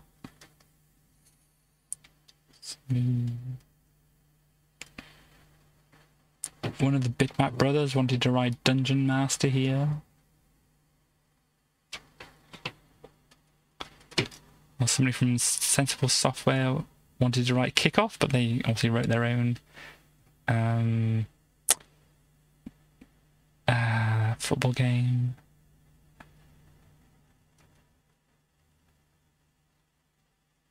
Ian Oliver? Is that one of the Oliver twins, or am I forgetting? They say, Lemmings, it looked like it was easy to write, and it was great fun to play, and it'll make loads of money. Oh dear. We got David Braben, who wrote Virus and Elite, and that. Populous because it's original, and that's it. Lots of people wanted to write Lemmings. Peter Molyneux, oh gosh. Peter Molyneux has the longest column here. Oh gosh. Andrew Braybook, I think we've seen his name on things, I can't remember. But yeah, here's I don't know. Yeah, well, it was a quad bike. It was a while up here, wasn't it? There we go. Have you ever heard of a Harrow mountain bike? There we go. Public apology. Yes, we're sorry for doing good things or whatever. And here we go. Here's Bitmap Brothers. Oh, that's what it said up there, wasn't it? Sorry, I'll go back up here. Yes, won this Harrow mountain bike. It's probably the best you can buy at over £1,000. The Harrow comes from the USA. More famous for BMX. Okay.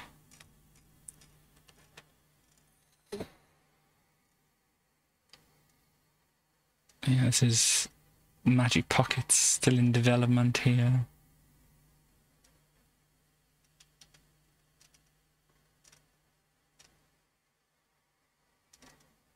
Brat. Yeah, I think there is a demo of Brat somewhere, but it's basically you you don't control this character. You put like arrows on the ground and point them in the direction they need to go to get down past all these obstacles and things like that. You nearly bought one, cool. Because I had never heard of one myself, but there we go. Ski or die. What is going on here? Welcome to my ski shop. I'm Rodney. Hi, Rodney. Don't kill me. Near Lincoln. Okay. It's distance away. Famous Five. Oh, here we go. People like their Famous Five here. We got Doggo here as well. Oh, 5 very famous characters indeed. The game actually gives you the opportunity to switch between the ones you're playing at any time, except for Timmy the dog, of course. What a shame. But yeah, it looks like it's a point and click kind of thing. No possums. Oh yeah, you went all the way, you tried the bike, it was too small. Oh no. Yeah, you gotta play the dog. Look at that good old dog there. Got to play the dog. And GMX, I think we saw a bit of this, didn't we? Yeah, we could get BMX adult. Oh dear. Yeah, there's a thing in one of the other magazines, wasn't there, about that? Dear me. Let's not remember that. What is going on in this picture? I've zoomed in, I still really don't know what's going on in this picture.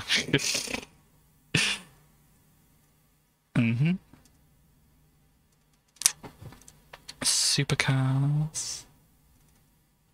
Viz, yep, that's Viz. We're not zooming in on Viz. It's probably safe enough for Twitch, but we're not zooming in on Viz.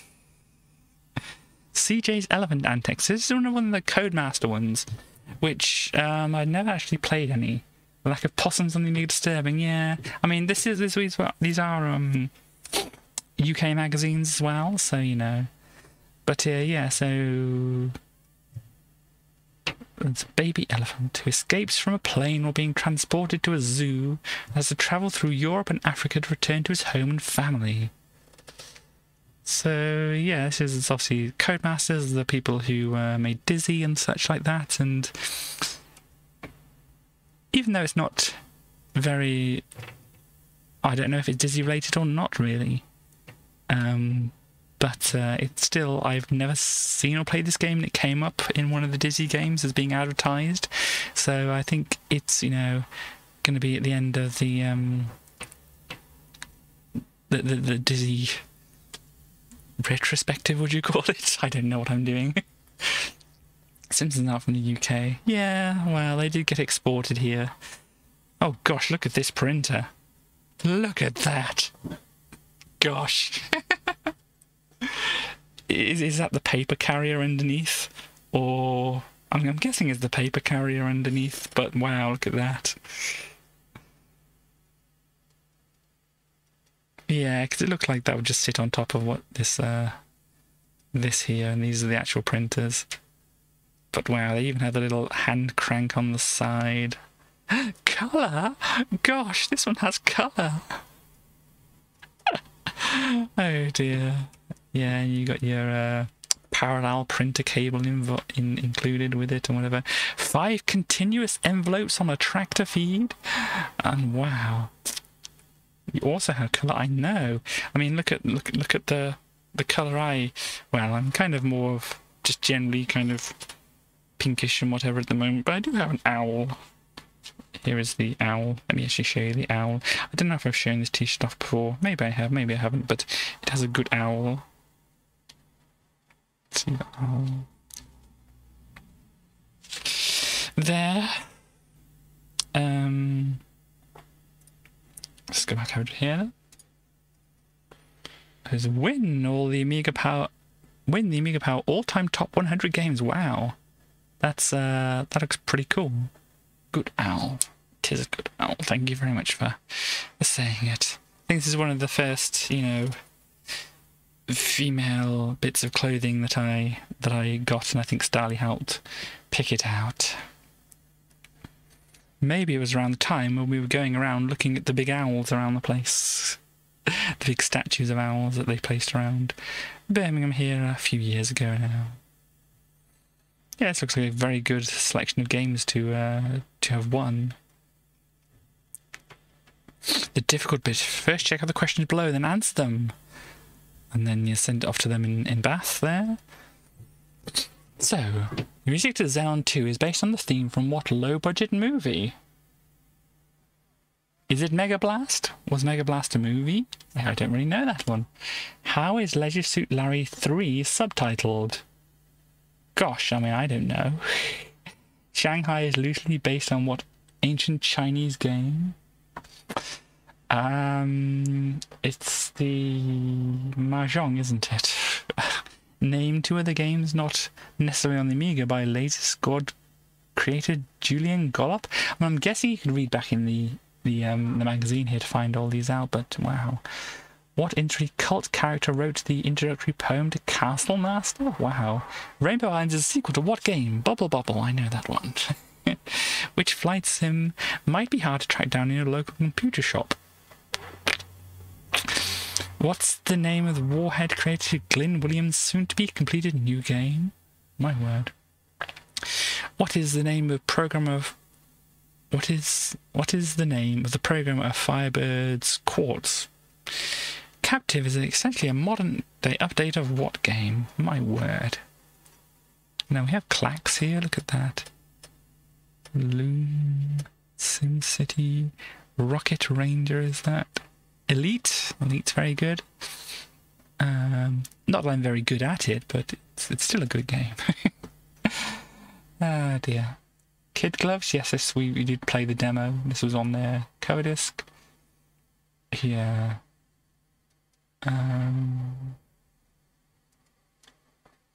Let's see here. Yeah, this is all their last year's games and what they thought of them, because it's their first issue. They want to kind of give you an idea of what they thought of certain things, so you know whether you can trust them or not. Hip Hop and Precinct 13 is the answer to number 1. Okay, which one's that? Where are we? Sorry, I lost it. Xenon 2 is based on theme from What Budgie Made? Really? I kind of remember those words being mentioned alongside Mega Blast at some point, I think. I can't really remember. Anyhow. Oh, here we go. It's Peter Molyneux. Let's see what... Peter Molyneux's first game was mail order business sim in the Rockstar Ate My Hamster Mall, which sold an astounding 2 copies. Yeah, here we go with, was it Fusion, Populous, Flood? He did Flood, did he? Okay. Powermonger, The Future. Yes, there's a lot of future for Peter Molyneux though. Very interesting. So yeah, that was the first issue of Amiga Power. Now, what I have, which I'm not going to show off all today, because we can go on to something else after this. But I do have, going to be for Friday stream, in fact, do have a few magazines. Now, I mentioned Crash before for the Sinclair Spectrum games, and this one had Dizzy, the Crash edition on it. Now, we did play that last week, but we have the magazine which has Dizzy in it, and yeah, this is even older than those other magazines, and this is their illustration for Dizzy. I won't get too far into it and such like that, but you can see how wonderful this this magazine is going to be here.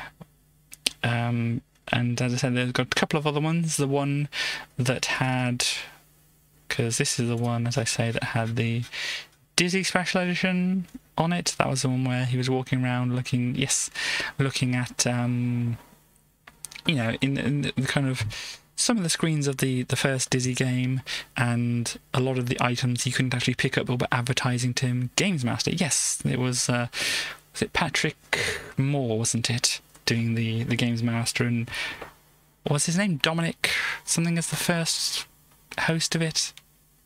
Is it Dominic Diamond? I think so. But yeah, it's definitely a thing I used to watch on TV. So, and then we have this other one which we're going to look at, which had the Dizzy 2, so the Treasure Island Dizzy Special Crash Edition. And then this other magazine here, which has, oh gosh, look at this. And this even tells you what's on the tapes, because yes, they were cassette tapes. And Dizzy 3.5, so that was the Into Magic Land one with Danny. You know, Danny. That famous Dizzy character. I don't have the other things available that are on these tapes here, but they're, well, I may or may not have them available, but I haven't looked them out. And, oh yeah, if I go back to one of these ones, we might have this one. No, it wasn't on one of these ones. But Bad Influence, yes. Was it Andy Crane and Violet? Gosh, I've forgotten. Violet something. Oh, sorry, I can't remember her name.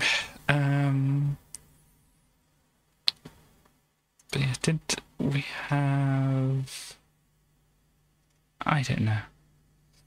I must have been looking at a different thing here. Violet Berlin, yes. Oh gosh. We can't even get away from Viz here. Farting fun in Virgin's Viz. Oh gosh. It said Back to the Future 3, did it? Gosh, well, when was this released then? 1991, yeah, so the Spectrum magazines went on for a while, even though, you know, they had the Amiga going at this time and whatever. Some of these old, you know, microcomputers just really kind of held on for quite a long time.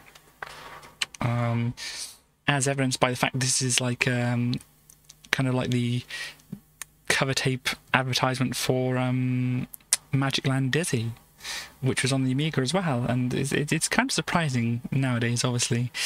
I mean, maybe not so much because obviously the cross-platform compatibility is a kind of a thing for, like, you know, PS4 and PS5 and, you know, the new Xboxes and things like that. But usually it's been kind of like, okay, the PS3's come out, mostly time to ditch the PS2, but the PS2 did live on a little bit. But, you know, it's kind of... seems a little bit odd to me at the moment. I mean, even though kind of... obviously I lived through it. Whatever, but yeah, we have those to look at. All these ones here to look at, and that was 1990, and this one was 1989. And yeah, but I said don't want to go through them too much because I don't want to spoil too much. But as I said, yeah, they have RoboCop on here as well, and Batman, Cape Crusader. That's obviously like from. But what were they from the animated series or something like that? Didn't get your ST till 1990. Gosh, yeah. I think we had the first issue of Amiga Power here, which was, let me go back to the top here, which was 1991 here. So I think we had the first issue of this, at least. BBC Master 86 till 1990. I can't remember when the BBC Micro kind of got relegated to the shed and then eventually got rained on, and yeah, that's the way it went. And we had like a special chip thing in the original BBC Micro that we had, which was for, you know, loading games that you'd loaded up on tape and then saved to disk, but you needed this special chip in the machine so that it could be able to read the discs properly. And so I got a newer BBC Micro later on. I say newer, it was, you know, probably about the same kind of age as the original one, but, you know, one that didn't have this big hole cut in the top for a fan and whatever. Yeah, I got one from like a listing in my local newspaper. Yes, I know. Before all these online things, I actually got somewhere a computer from an online listing, not online listing, a newspaper listing in the local newspaper. And I tried to take the chip out from this, you know, the older Amiga and put it in, not Amiga, the older BBC Micro, and put it in the new BBC Micro, and it just didn't work. So we had all these games which were on discs, which were like these, you know, 3 or 4 games which we'd loaded up from the tapes and then kind of saved the memory over to a disc to stop, you know, having to load up the tapes all the time. And then we couldn't play them because the functionality just wasn't there. It's like these, you know, the things in here, the action replay and whatever, to save out the memory, or basically like a save state. It was like saving that save state to a disc and such like that. But yeah, so there's that. So this is 1991, May of 1991, which is roughly around the same time as this one, with January 1991. But yeah, so can you believe that this magazine and this magazine were from the same year?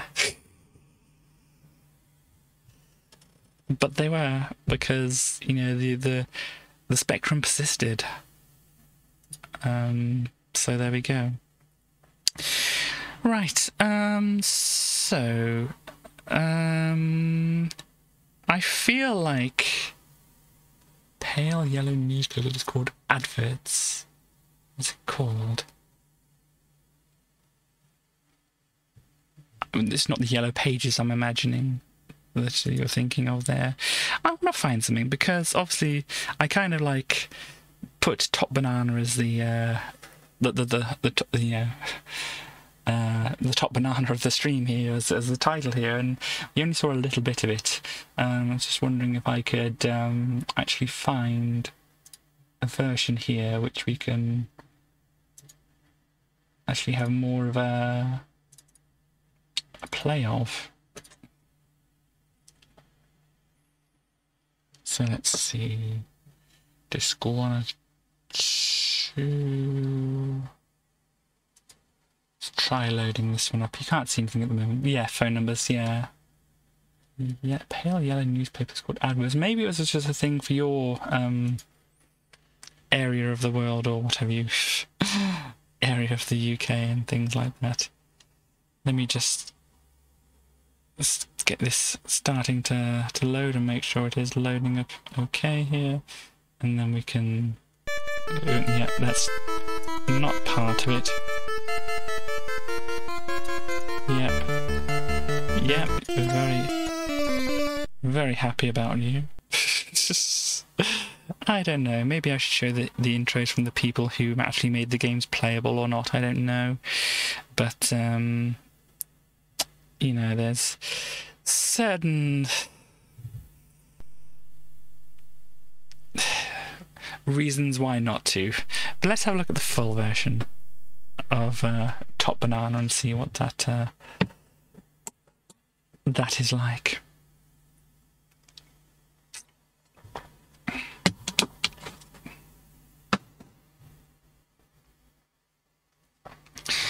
Letting it load up just in case anything else different happens. But this screen is the same. What it is. Bargain pages, oh. I was saying about flashing and stuff like that. I don't think this is flashing too much though, and it's very small on the screen.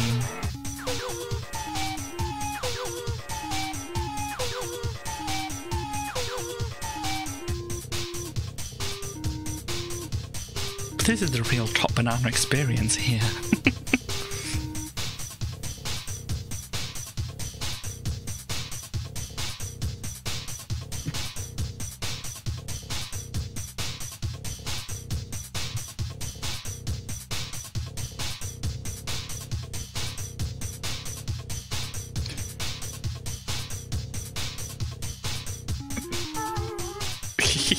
They're a good dancing friend.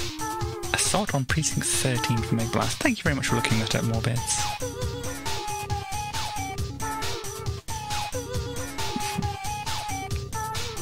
I like this music. This is cool.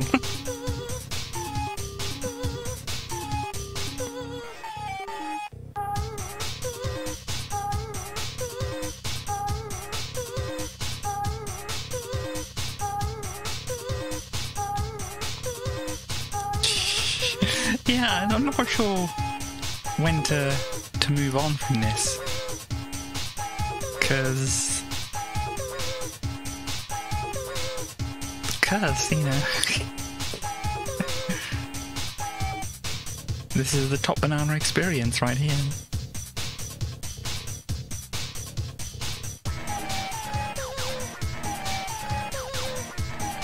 It kind of half sounds like something I would have made as well, so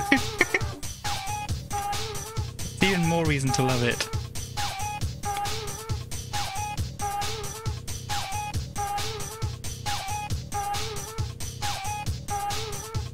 This is definitely a very Katie as a child doesn't know what she's doing kind of aesthetic to it. It goes on, this is fantastic.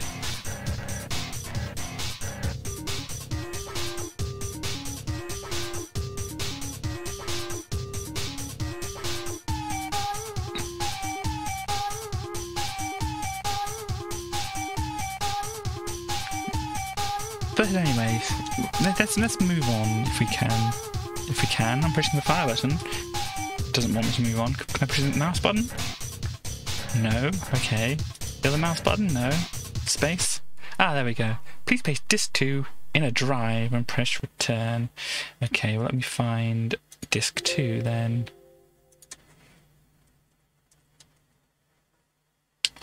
There we go, disk 2. Okay. Let it recognize it first. And press return, okay. There we go, more Top Banana.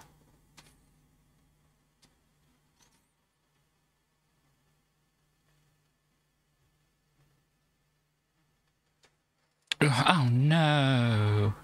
Maybe I'm allowed to play. Yes, okay. So thank you to the people who I didn't show who made this playable. This the thing. So should I show the people who made it playable? I suppose. Kick it to 'em, indeed. And those who didn't see Top Banana earlier, get ready for Top Banana.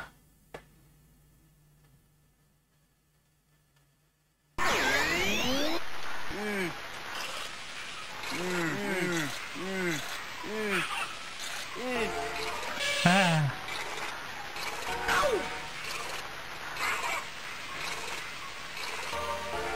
And apparently this has like an adaptive difficulty level as well, which you were saying in the magazine, which is interesting. Oh, I see the face on the side there is your, like energy and stuff. This is, yeah. I mean, the only way I can explain it is this is Top Banana.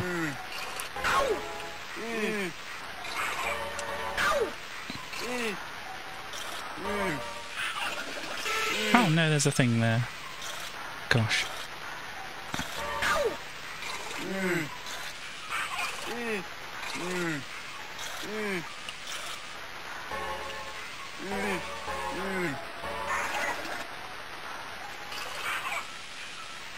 Gosh, come on, back up. Whatever your name is. I don't know. Don't know if they even have a name. Not what you're expecting, yes.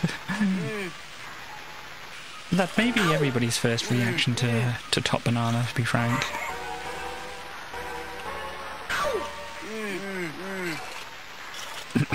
But yeah, West was giving some interesting information about it before.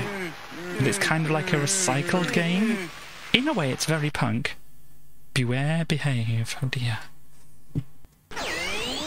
I don't know if I'm good at either of those. Oh gosh.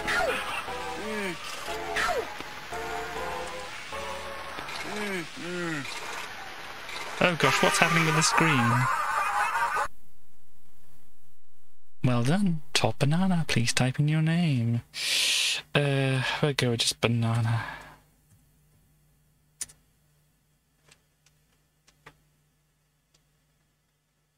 Kick it to him, indeed. Once again.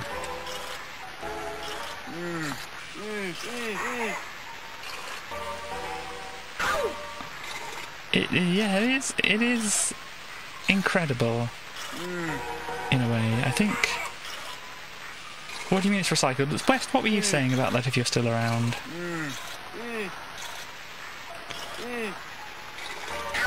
If you don't mind repeating.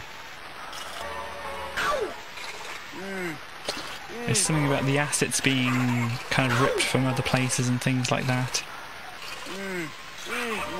Like with all the sound effects and things too.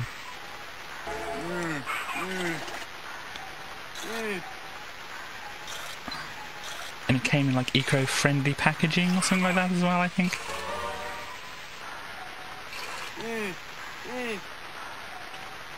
Yeah. Oh gosh, my control's been reversed. Yeah, back normal now. I think I'm getting better at this game.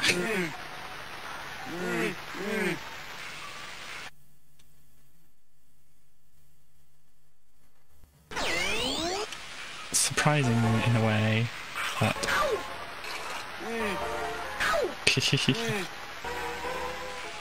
Oh gosh.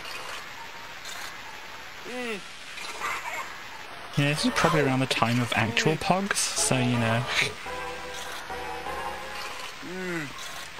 Is that who you think it is? It's Top Banana is what it is. I don't know if this person has a name or what. But it is certainly Top Banana. That's a frog, that's okay. And that's going to drip down. Oh dear.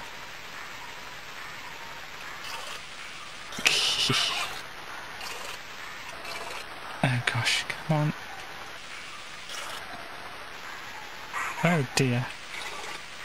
Top Banana is what it is, yes. Gosh, this is awkward.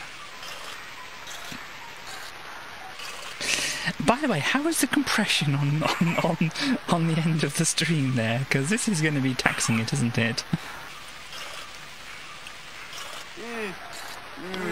Look at the character, indeed. Oh yeah, I need to shoot that. MJ? I don't know.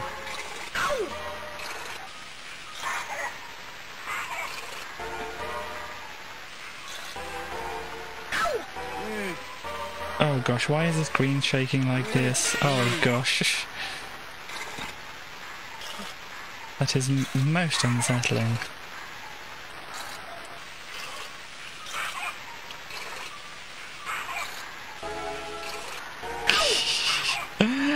Well, as I said, it's kind of like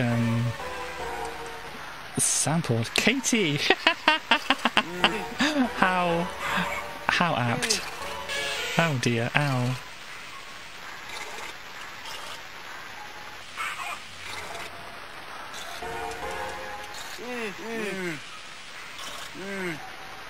Oh gosh, this is awkward. Wow. I have no idea what it is, but we shall honour the game by that. So yeah, that is Top Banana. Maybe I can come back to it at some point and try and like actually get through it by pushing down some save states and things and whatever, because this obviously is a kind of a brutal game. Let me move this up here at the moment while I rearrange things and stuff. Ah, gosh, no, we don't want it that big. There we go, it's better. So if I quit that, and then we can go on to our usual thing. I don't know, I don't know, I've kind of, well, uncompressed, allowing the player to edit them, something the readme include alongside the game encourages. Yeah, I mean, as I said, it's as I said, a very recycled, very kind of punk kind of game in a way, isn't it? It's that whole DIY punk thing. Let me see, I want this up. Make sure it works fine, looks like it. Do I need to actually click on it to make it do that? Yeah, there we go. Actually, I'm very happy that they were they did that kind of thing, and maybe a thing to consider when if I actually decide to play it, because yeah, it's just it might be nicer having some good graphics and that.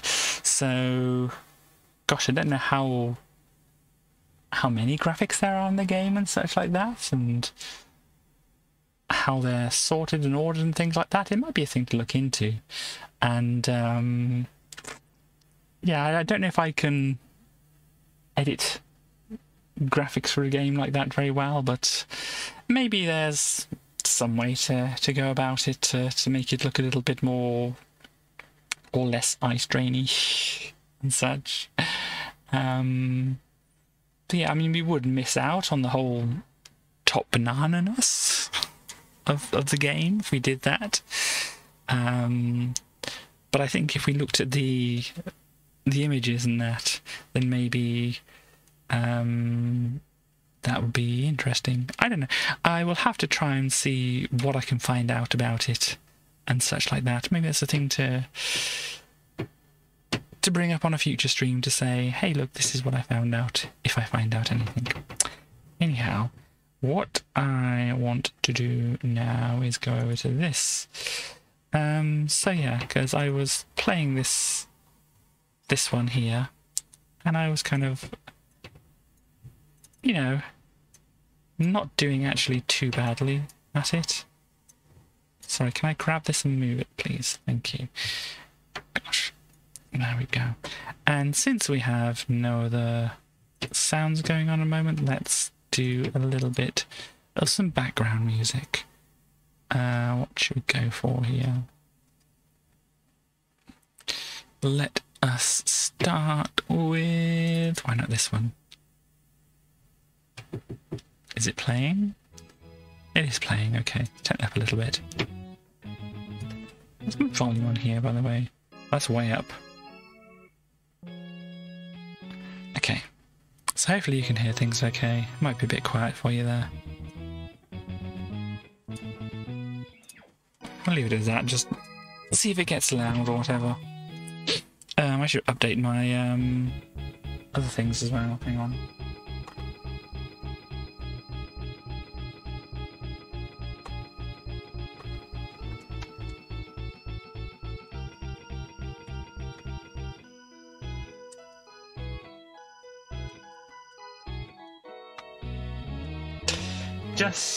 Just cause, why not?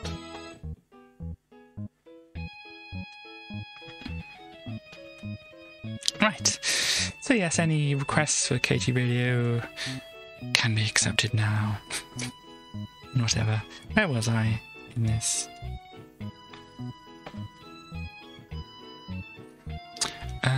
Yeah, I've kind of been ignoring the test things. Maybe the test things are things I can do later on. What was this one? Sticky turnaround. Let's try some of these other things first. Oh, I remember this now. Oh gosh. Yes, this is where I was. Oh gosh. Does everybody remember? Oh gosh, I remember this. We'll see how we do. Oh gosh, and now I need to move things so I can actually see the bottom of the screen. There we go, that's a little better. And this is fairly evil because it has the vanilla turnaround, which means it's kind of 50-50 whether you turn around or not. Which, you know, is, oh gosh, I'm being so unlucky here. Technically I'm timing things badly, but you know, since I can't time things at 60 frames per second very well, it's mostly kind of luck.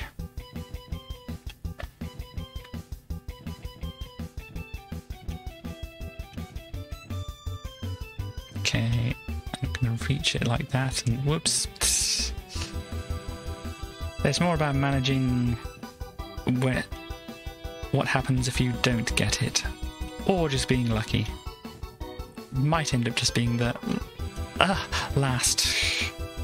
And you can probably still do the air catches and things like that. I think that's a thing I need to try to remember to do. Did I get a chance to read through? No, I did not get a chance to read through it, but I did bookmark it so I could read it when I felt I had enough brain to do so. But thank you for reminding me about that. I might want to put it in a more prominent place so that I remember that it is a thing to look through. So yeah, turn around, Mario.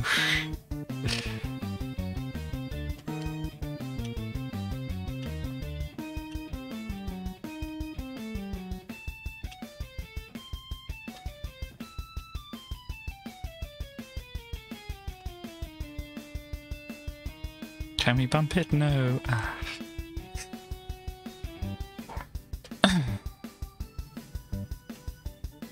Because as you can probably understand, because you said you had to look over it and it was like kind of a little above your head in a way, that I would need to have enough brain to be able to look over it. But it was very interesting. It was a post by, I think it was TJB, who is somebody who does a lot of Mario stuff. About a lot of the mechanics. Was it of flight? Mostly. Oh gosh.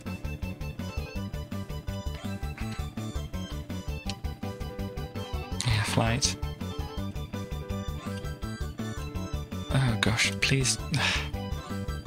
Yeah, I said part of this I think is learning how to rescue yourself if things don't go quite as well as you would hope. Dear me. Right, my cable is kind of annoying me a bit here at the moment. What are you doing, cable?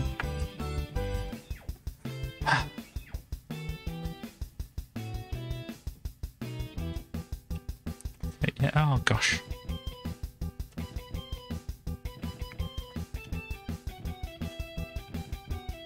Oh, a little bit fast.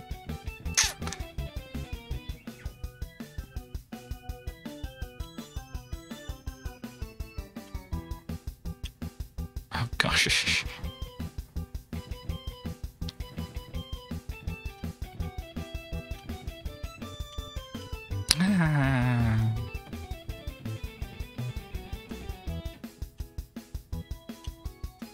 There are certainly a lot of things to learn if you want to be an expert at this game.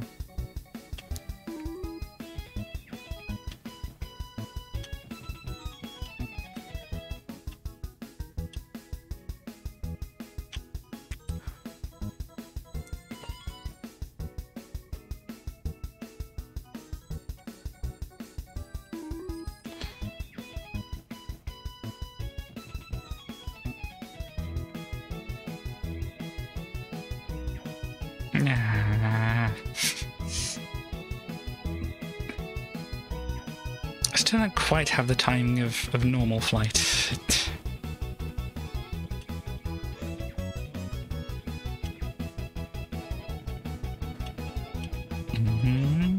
Where am I? There I am. Okay, didn't quite...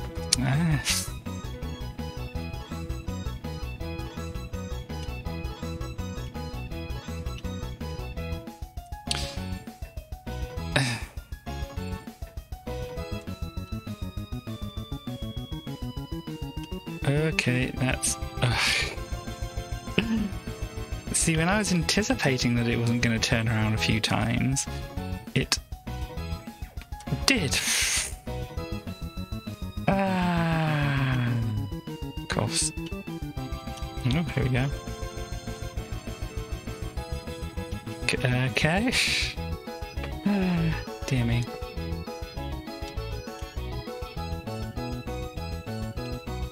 Okay.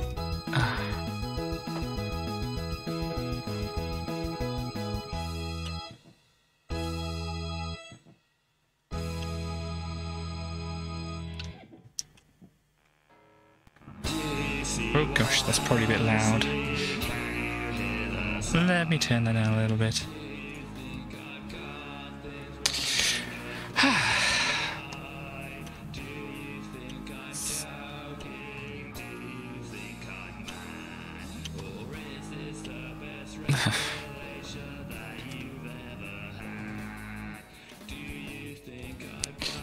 So yeah, update on general things.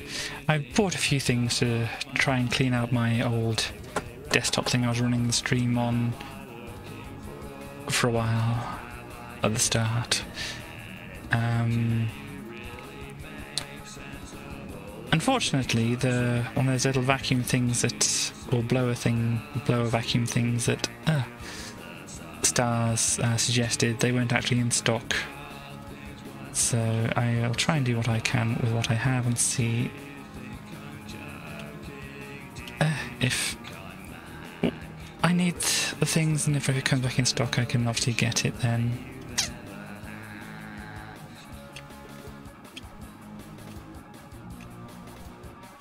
Okay, hit the switch, need to make some height. And turning around would be ever so useful, Mario. Okay, yeah, need to get some forward. So yes, I bought some things to clean out the computer, so hopefully I can do it without dying or having severe allergic reactions. Always a good thing.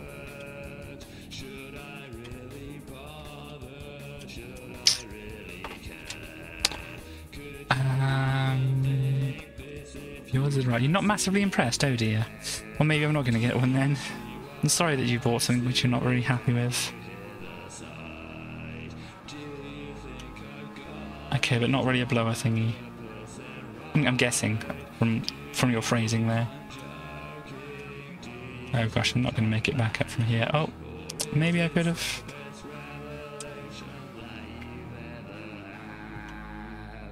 But yeah,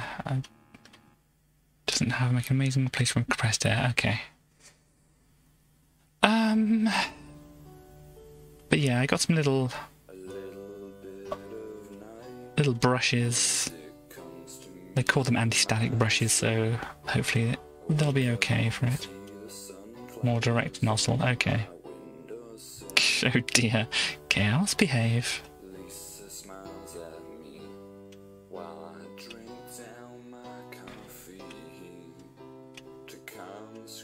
Okay, oh gosh, well we got some height a little bit, but no more. It comes from a down to 5p, something like that, I think. I don't know, it's been a long time since I've handled money. For more than one reason, really.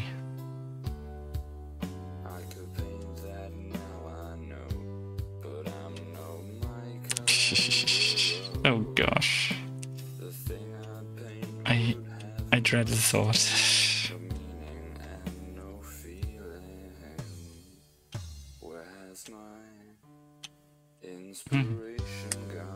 So an episode of Bad Everyone on YouTube, Super Mario Paint and Deluxe Paint Cycle. Is that the kind of like the animation technique from Deluxe Paint? Oh gosh. Man. Gosh. I feel that was would be a very 90s, wouldn't it, TV show.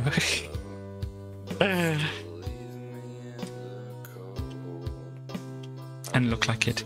Measure the outer dimensions in the adapter. Cool.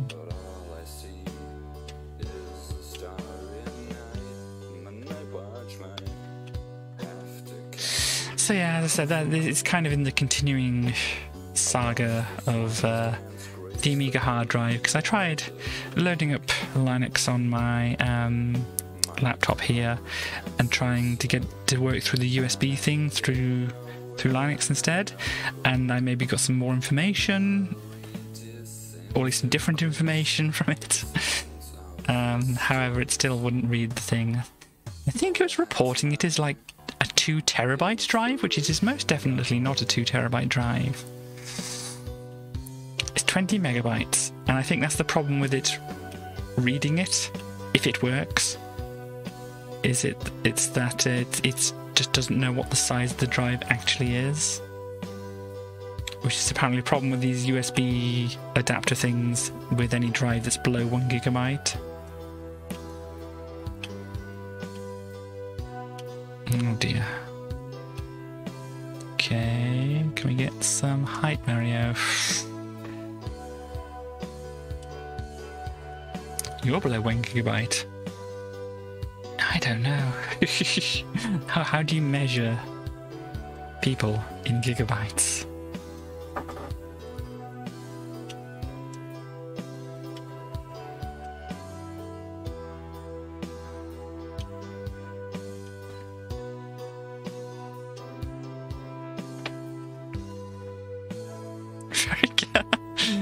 Oh dear.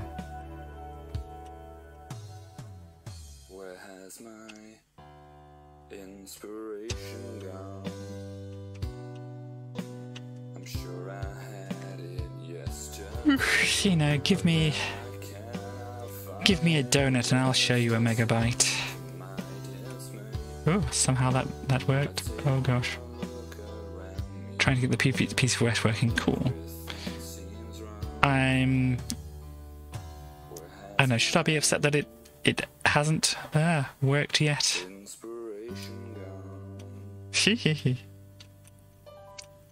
Gosh.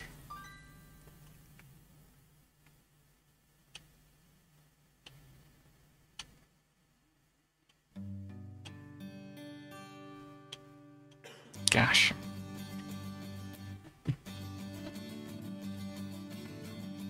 Boot fine without the HDMI plugged in, but once the plug in the PC won't even put. Wow. Have you managed to confirm the drive works elsewhere?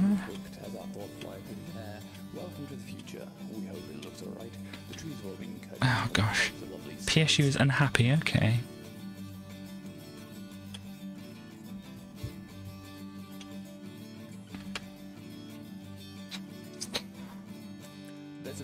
Works on your PC. Oh, interesting. SATA connector, I'm guessing. Oh gosh.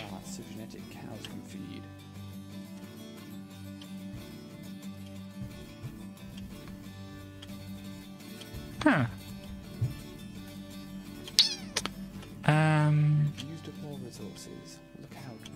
Dang it.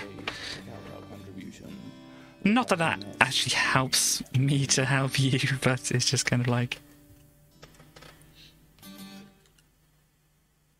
SATA PCIe for your GPU.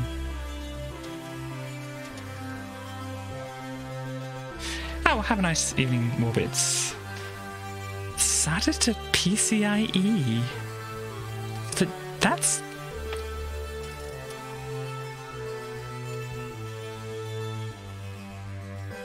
That sounds weird. I mean, it probably makes sense, but from what I understand, that's a very strange way to go about it. Power, okay. Yes, that makes a lot more sense. That would be weird. Have you tried other drives in that PC? Does that PC accept other drives? I mean, if it's about as... if the motherboard is about as old as my one here is, it probably doesn't even have like an M.2 slot or anything like that, if you have an M.2 available. Though it might accept an IDE, or I was thinking like an SSD with a SATA interface maybe to try. I mean, obviously it might mean taking it out of yours, but especially if it's got a lot of stuff on it, might be awkward to test.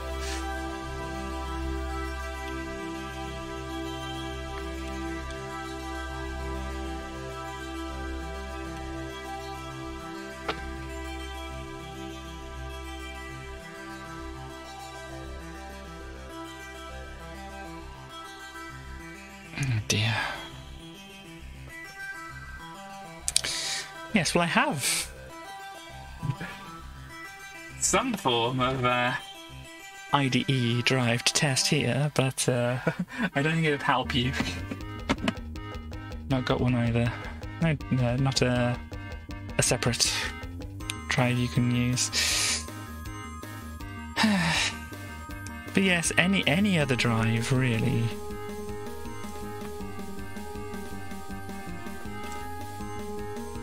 But if it works in yours, then that's just a weird thing. I mean, what is the power supply on it?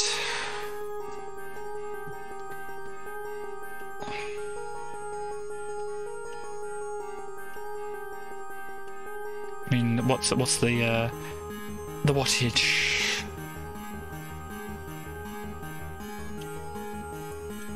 Is that 520 watt then?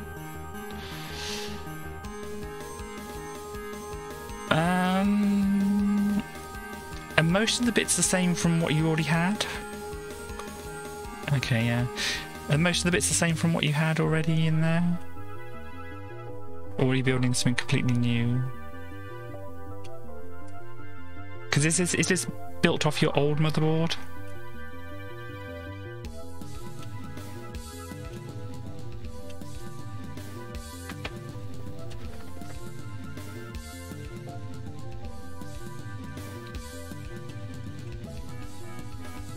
Mostly different bits, okay.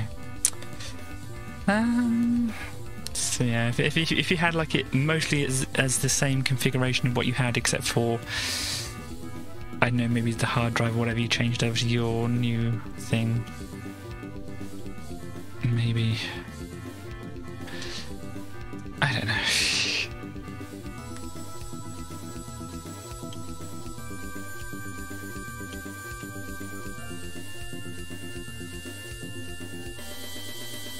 There's that as well, yeah. I mean, I was thinking if you're trying to... if it's a PSU problem and the hard drive is too much... Oh dear. It does sound like a giant pain. But no, if you have...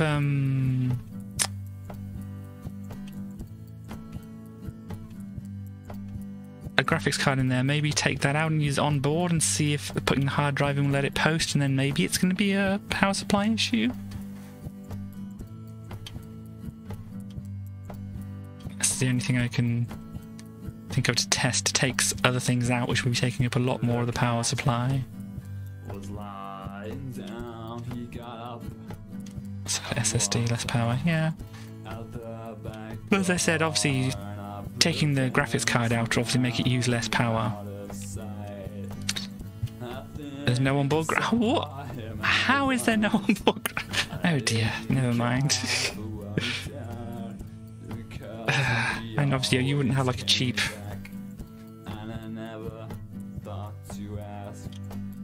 nasty graphics drive hanging, or graphics card hanging around anywhere. Oh dear, never mind. Yeah, I mean, trying your power supply definitely seems like a good idea.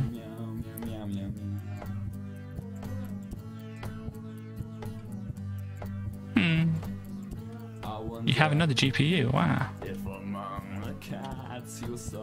So yeah, if it uses less power, 260 RT. Sorry, is that a Radeon or AMD or whatever? I'm trying to kind of learn GTX. Okay, GTX. Yeah, so that's even lower than this one here then. Older, yeah, it's older than mine, because mine that I've got in here is like the 460, I think it was. It doesn't matter, 'cause all he ever said to us was gosh.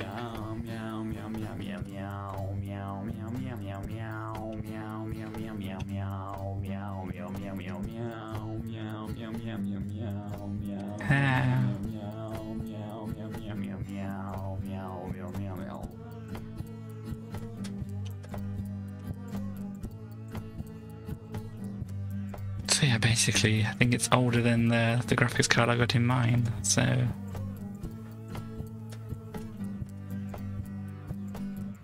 Perhaps you try gosh. Something more one time. Maybe I didn't listen hard enough or long enough. Gosh, not enough height. Mario, can we please do... Oh gosh, Mario, this is not going well at all. But yes, I imagine then that's going to take less power. I can think the power supply in this one was only about 300 and something watts. I don't know, I sent a picture of my old shopping list to you, didn't I? Did I save the old shopping list on my phone when I sent it? Yes, I did. See, the power supply, 380 watts. And that was the GTX 460. And so that's in there. Intel i5 760 Core i5 quad core. So yeah.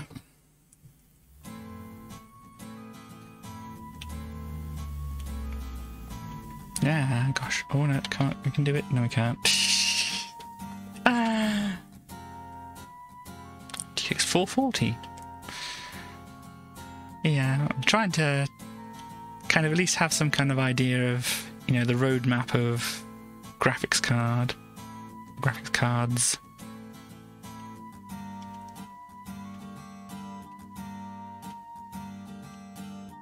So I can kind of get some kind of idea of what the, you know,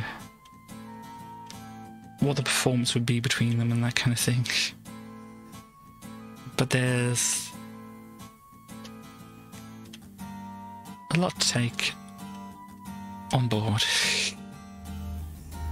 But yes, that's my, I said the GTX 460, wasn't it? That was in my old desktop, which I used to be streaming from, but now I have my laptop, which has an RTX 2070 mobile version.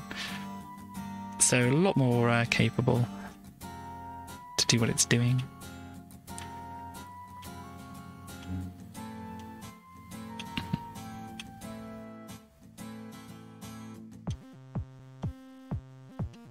Come on, we've got to do some height. We've got to do some height here, Mario. Ah, gosh. That's the last major hurdle of this level, really, just getting that height after coming down here. Which, you know, I've played Super Soul Sting. It's a thing I can do, but that had the patched turnaround. This is working off. Oh gosh, vanilla turnaround. Oh. Aptly demonstrated there. Oh gosh, vanilla turnaround. What a thing, hey? Oh gosh, well, I guess. Okay. We can do this.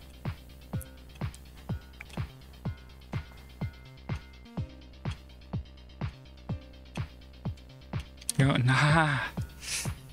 I anticipate facing the other way, and that's the problem. That's what gets me. Yes. I should... Oh, gosh.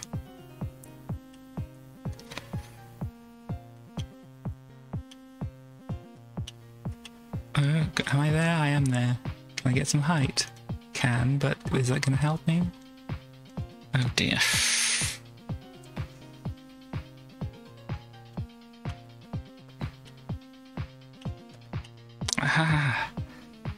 It's like, surely, if I do it another time, I'll be facing the right way. Oh gosh. See, there I was expecting not to turn around and just do a few flips before actually... oh gosh, that's... This is a thing. Oh, my word.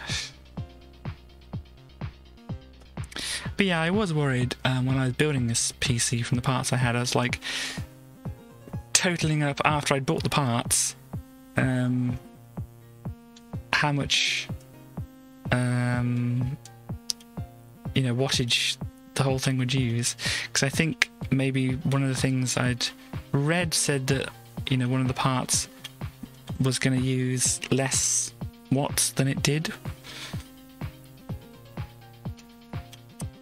And so I was kind of slightly worried about it not working, but it has been working well over the years. 380 watts running that system. Oh gosh. It managed to keep up and not drop out and all that kind of thing, so, you know. 10 years. Would definitely have been a problem before then. If it was going to.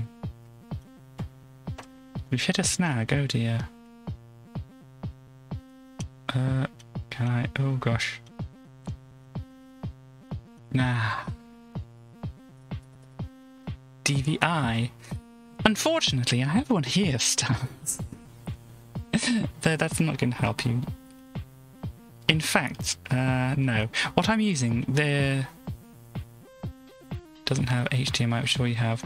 Yeah, I have actually here, because from my old computer has, like, I think DVI, I think it has some VGA on there as well.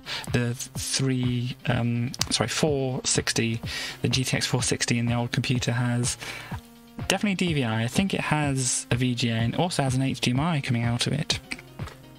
So what I've done, because this monitor that I'm, you know, having as my second display for the stream here only has a DVI in, so what I've got is actually a HDMI cable coming out of this desktop down here into a converter for HDMI to DVI to go into the monitor here. And obviously at the moment I'm just using the well, no, actually, because I'm still running out of my laptop here now through an HDMI cable, and then it's going into a little switcher thing back here, and the switcher goes out to the monitor, which, you know, doesn't have an HDMI in, so it's got that HDMI to DVI adapter on it.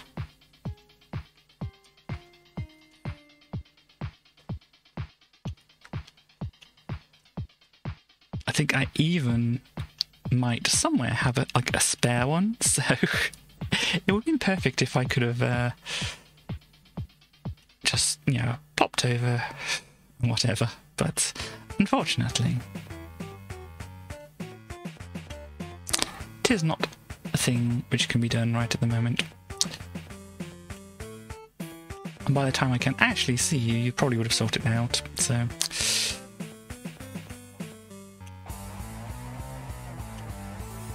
Oh gosh, oh, this is rough, but I can get some height here, and if Mario plays along,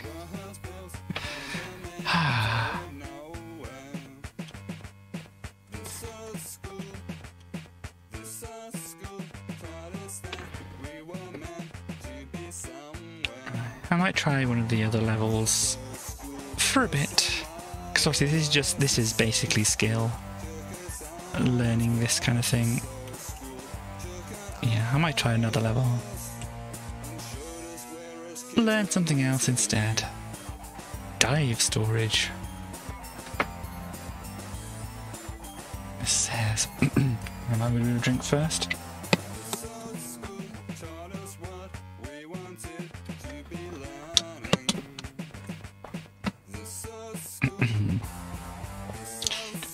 HDMI. Gosh, could you possibly use your TV as a monitor for this? I know it doesn't... a TV that I had previously wouldn't show the BIOS, but once it got past the BIOS it would show the information on screen.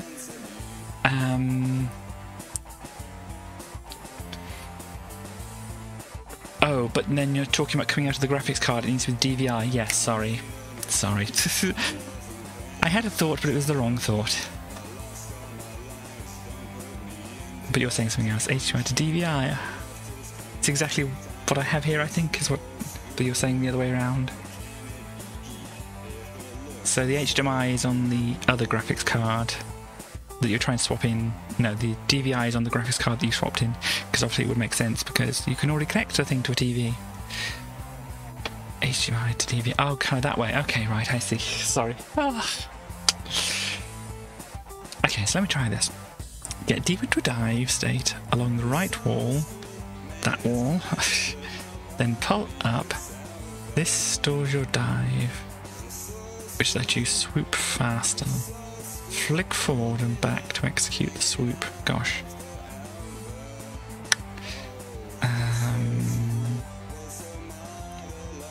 Now you can get a sticky fly from above with only a single tile leeway. Gosh, there's a lot of things here. Let's try and... So get deep into a dive state along the right wall. Then pull up. This stores your dive, which lets you swoop faster. Okay. Flick forward and back to execute the swoop. So dive into the wall, pull up, flick forward and back. And then we'll find out. But this is kind of awkward. Oh, like here, like this, and then... Okay, so it's got arrows on it as well. So I do this. I do this, I pull back and I flick, and then I should get the... Wow! Interest. No. Got to get the sticky as well.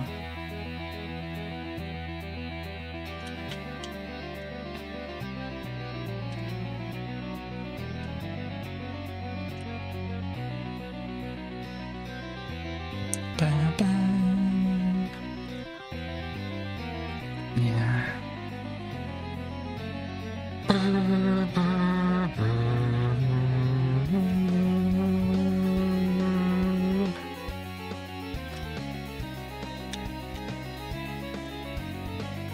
So what did it say about the sticky here?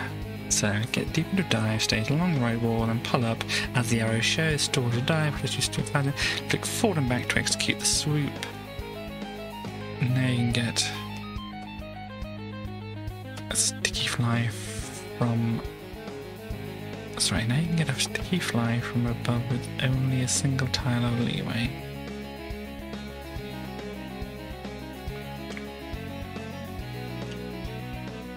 Not sure I fully understand. But we'll try some stuff here.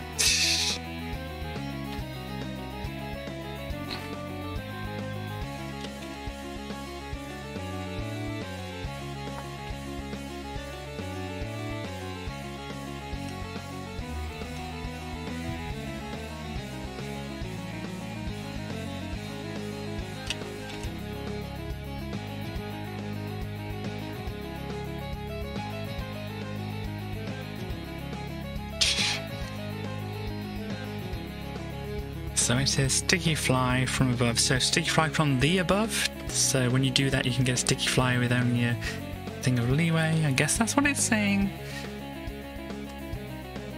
Because otherwise, just a sticky fly from above. That's what you're doing normally for sticky flies, isn't it? I don't know.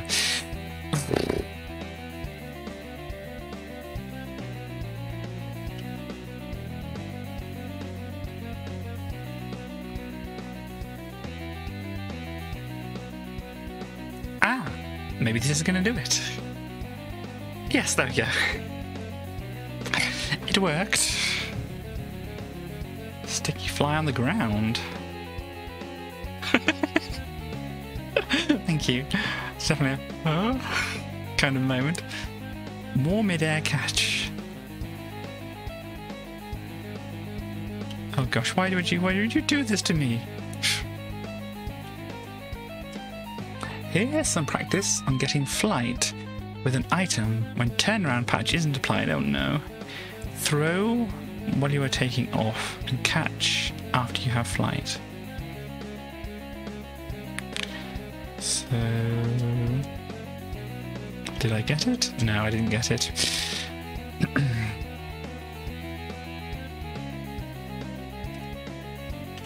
Okay, well that didn't work. Got to fly over here afterwards, and yeah, use the key to get in the door. So it's throw.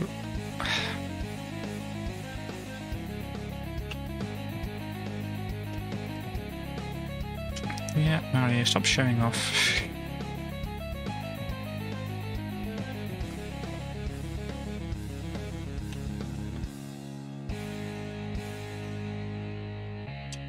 What are you saying? Oh, that's handy. I want to read the message box. Practice on getting flight with an item when turnaround patch is applied. Throw while you are taking off and catch after you have flight.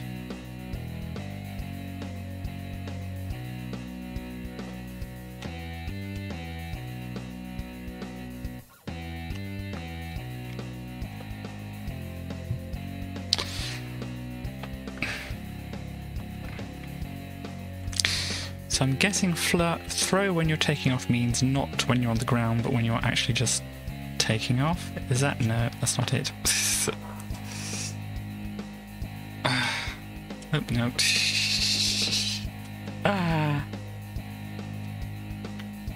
That went the wrong direction, Mario.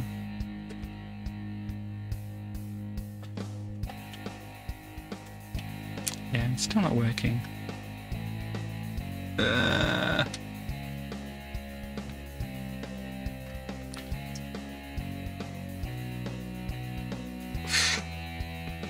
There's certainly a lot of interesting things that happen there. Still not going to be it.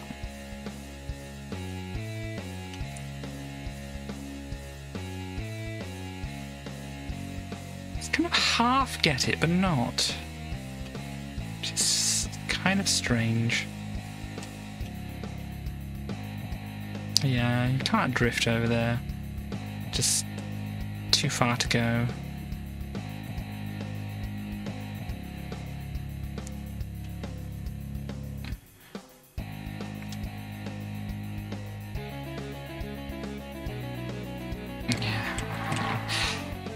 Where's the other one?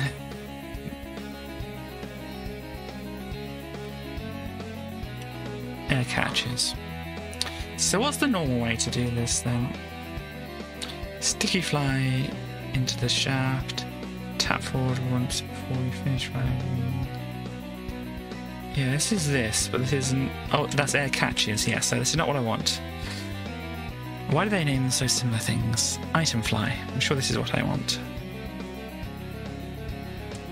So turn around on, grabbing item. Once in flight, allow you to carry it and keep flying as normal. So like this. It's what we're trying to do in that other thing. And then this one... Oh yes, oh gosh. Do a kind of... Oh gosh. Fly it from here, throw it, and then turn around and grab it, isn't it? But then there, helpfully, you have the wall to bump into.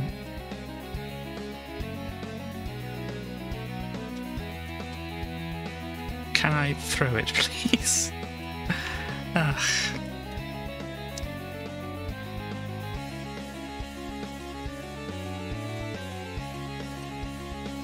And then tap it to turn around again, and then... But yeah, there, helpfully, there is... Well, actually... Maybe it's not the wall that's helping me there.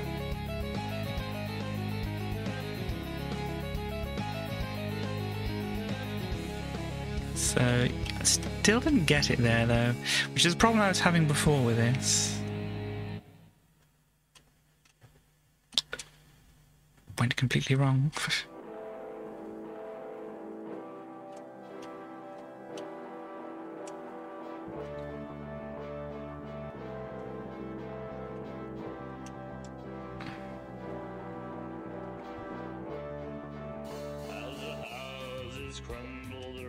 Ah, there we go. So it's kind of like this, but there's more to it. I'm not doing the extra thing, but that's the kind of thing I want to do with this other level. Here. Mommy there, catch. And oh gosh, this is not the way to go. Yeah, this is wrong. So up. But yeah, we don't have the thing to block the way.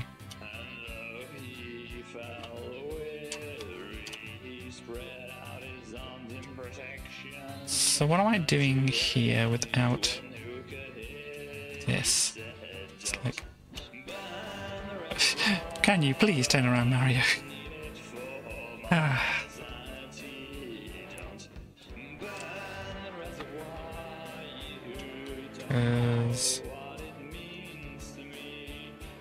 Yeah, but Mario's doing the weird flight. Then you can get into that flight state like that, but I'm not quite sure exactly how I'm doing it. And that's not it.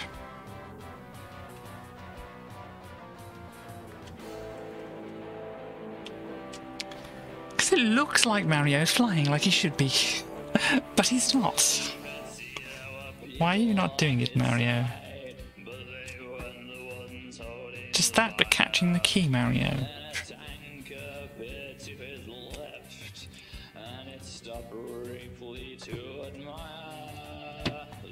Oh, that's definitely not the way to do it, Mario.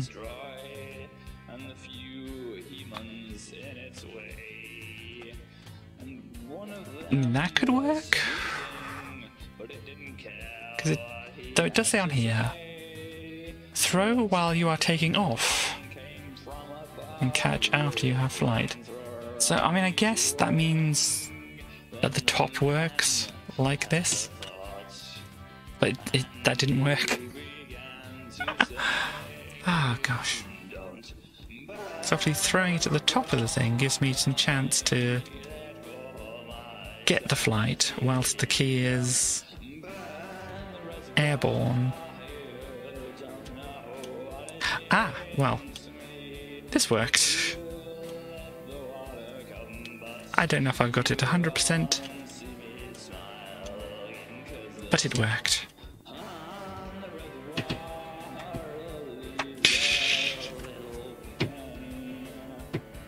it's a victory in some way.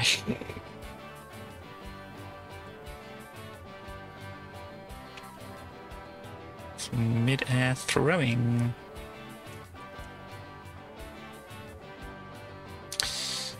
To throw an item and keep flight. Surely this would be interesting to beforehand. Never mind.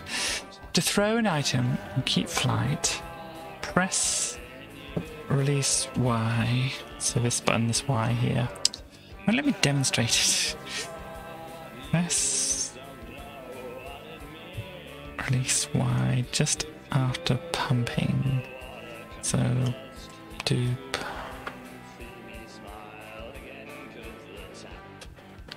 So after you do all that, hang on, press release Y. Just after pump. At the bottom of your pump. You only have 7 frames, so you have to be very fast. You won't turn around. Gosh, let me turn this down in the background because this is going to be distracting for me. You won't turn around if you pause the game between letting go of Y and re-grabbing it. I wasn't thinking of pausing the game. What are you talking about? Or are you telling me to pause the game because I won't turn around then? Gosh. So let's just see what it's presenting to us here. So yeah, we got the key. And we have to throw it then, but keep flying. So it's saying to throw an item and keep flight, press release Y just after pumping, at the bottom of your pump. Okay, so that means also they have to be able to synchronize the pump for that specific area. Wait a minute. Just after pumping at the bottom of your pump. What? Just after pumping at the bottom of your pump. Dear me. So what counts as the bottom? That. I guess.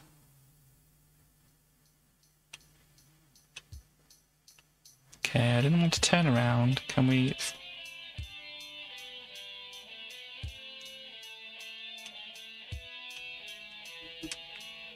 I'm not too concerned about getting it in the right place at the moment. I just want to know that wasn't it.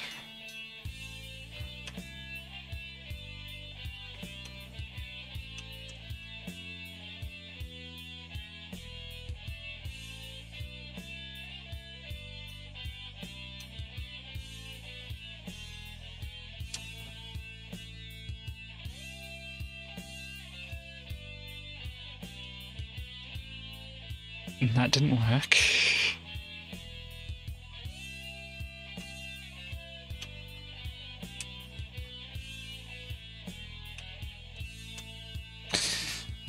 Flight press release Y just after pumping at the bottom. Well done, Mario.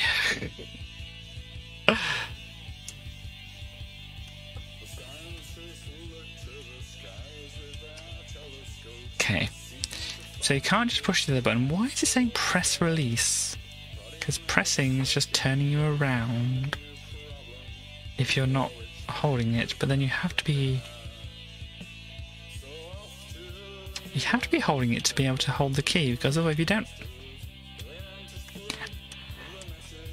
I'm trying to understand this. Is press/release Y, but then why does it say press when you only can release it at this point? Because you have to be holding it to be holding the item in the first place.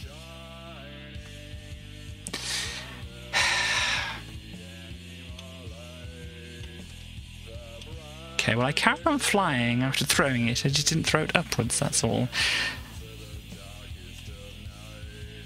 Yeah, and that's not right.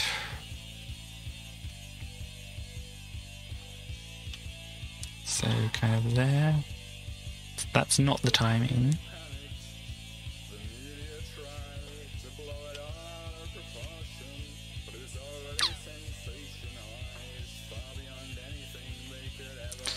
So I was trying to get the timing first, just of releasing the key so I can carry on flying. And that's still not it.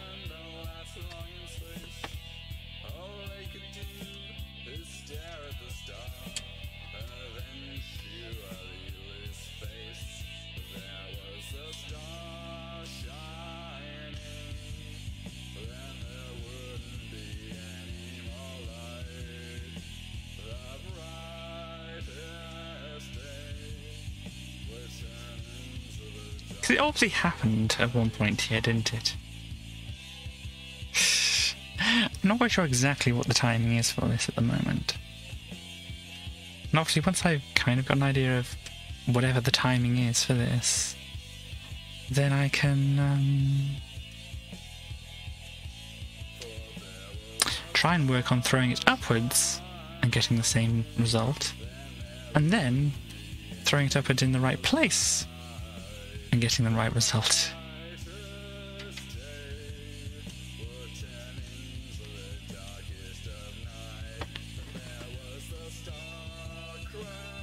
I mean, surely at random I should have got it by now.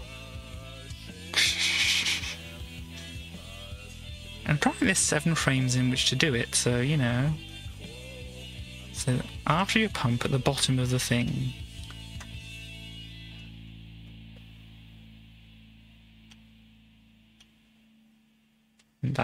that wasn't it.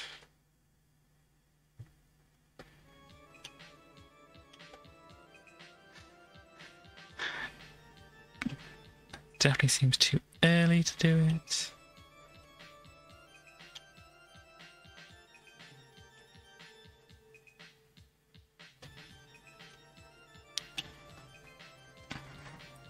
This is very odd.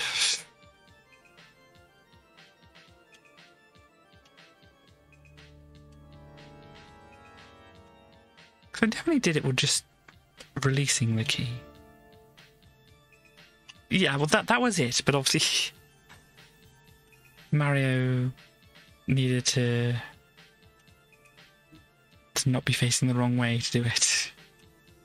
Which is, you know, that's another part of the equation, and not what I'm focusing on at the moment.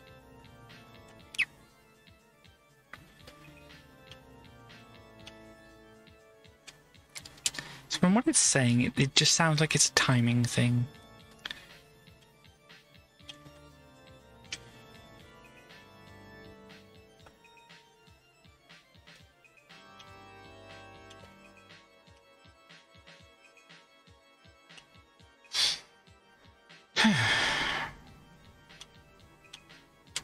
I should probably turn the music up a little bit for all of you. Even though I think this music actually got flagged last time I played it. Though it shouldn't be. But YouTube, you know.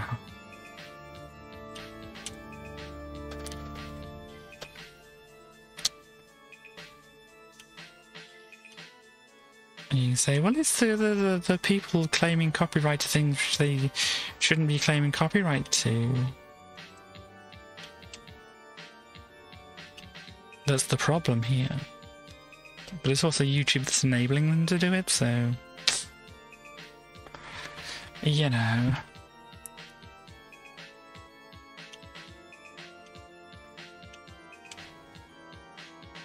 Though I don't know if you've already got... you know, a dispute for a copyright claim in place, whether they can get you with the same music again in that time frame while it's being disputed. Seems like it shouldn't be able to, because obviously the whole idea to the claim to the copyright is in dispute here. Though obviously the way that YouTube words it is, the copyright holder is disputing. And, you know, was this? It was Bach, wasn't it? Bach's work has been out of copyright for a long while, so nobody owns the copyright to Bach's work. Particular recordings of Bach's work, certainly audio recordings are different from the actual composition. However, here they were claiming the melody was, you know, the copyrighted thing.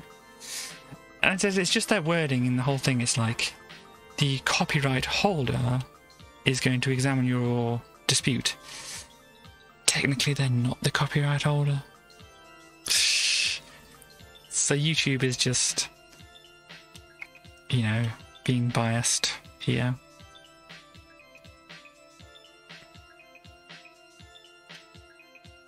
In its wording.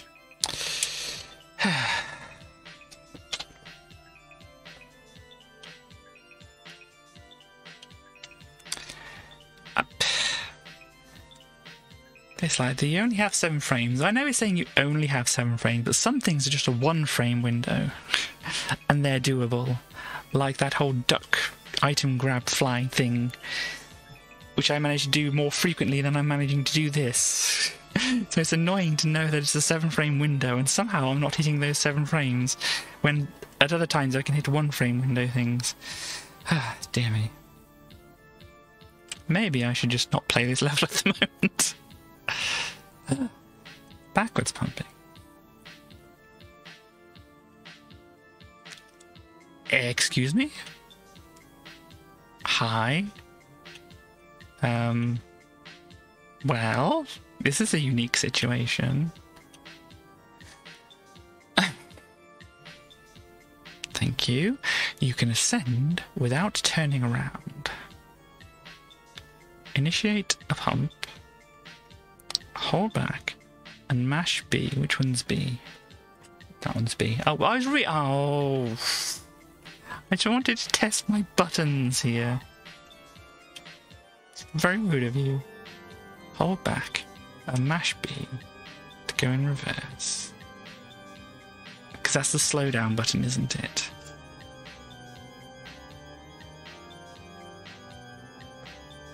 Then wait a bit and flick from left to right to get positive speed. And start another pump. And then do the same thing again, I'm guessing? So, what are we looking at? So, go down and then hammer that. I got to be holding the button down, I suppose. I've got to be holding back as well whilst I do this. Hang on. Let me hold this a different way just to make sure. Apparently you can get height this way?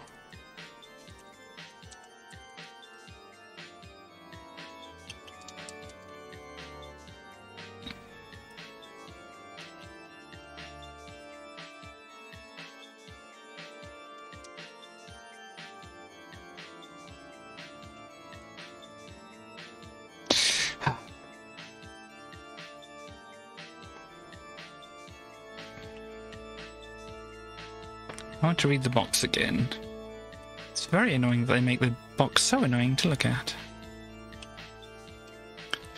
You can ascend without turning around, initiate pump, hold back, mash B to go in reverse, then wait a bit, flick from left to right. Okay, so actually it's asking you to go in reverse and then wait a bit. So that doesn't seem like it's it.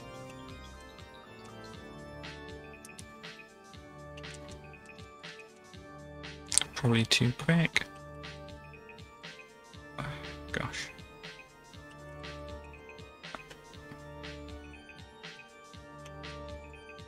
No, I don't want to do that. Shit about.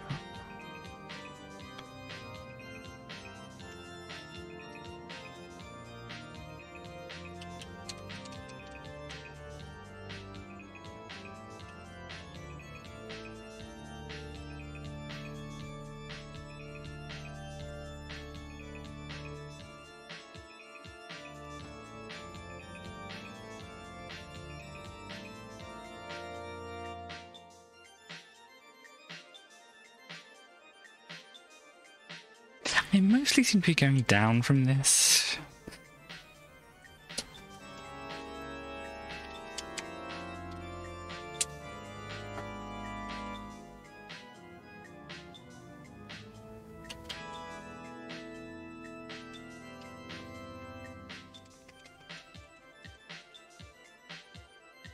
Yeah, I haven't seen any upwards movement at the moment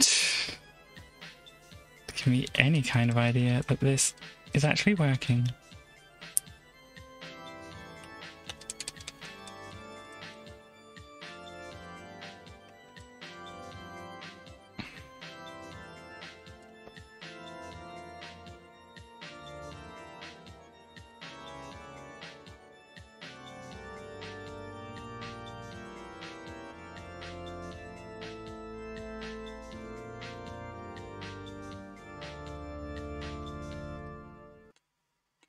There's a spy in our head, and I know that they've been talking, saying something when they should. Wait a bit. Wait for what, though? Nice to know what I'm waiting for. And flick from left to right. To get pulse speed. I'm gonna start another pump.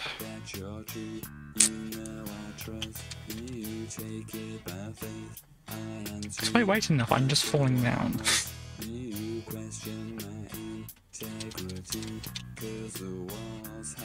That seemed a little more positive there.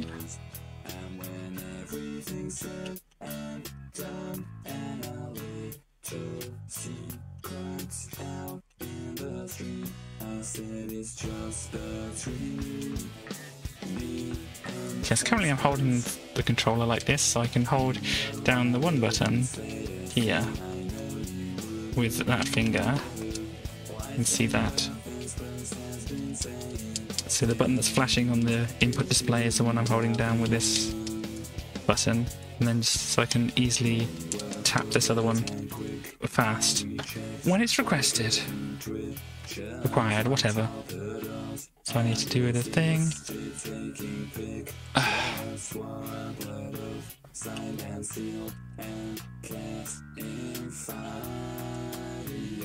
Which is easier than doing it with our thumb, and then like mashing down with the pad of your thumb while still holding onto this bit.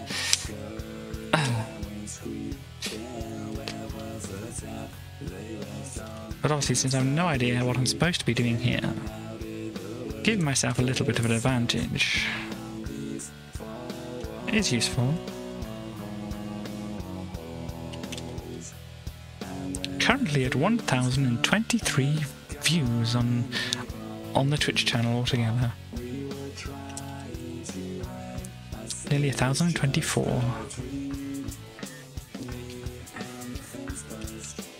Which is double 512, which is double 256, which is double 128, which is double 64, which is double 32, which is double 16, which is double 8, which is double 4, which is double 2, which is double 1.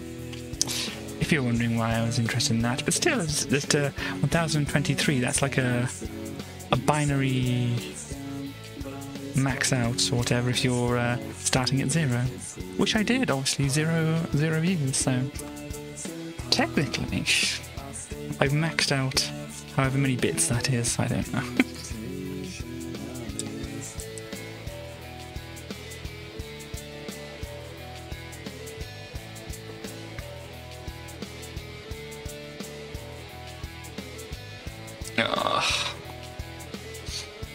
Yeah, I don't think I'm going to be getting this in this time, so we got a few from this row which I haven't done.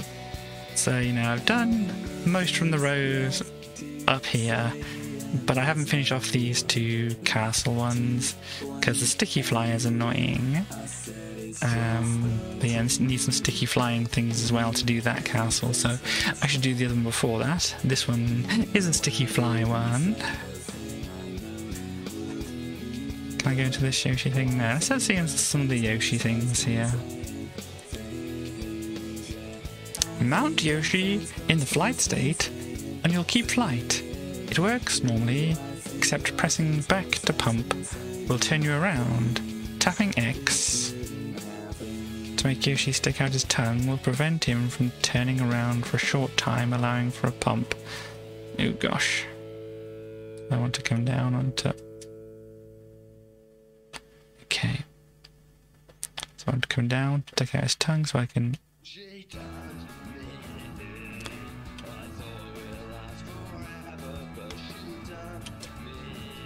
Okay, well, that's not going to work.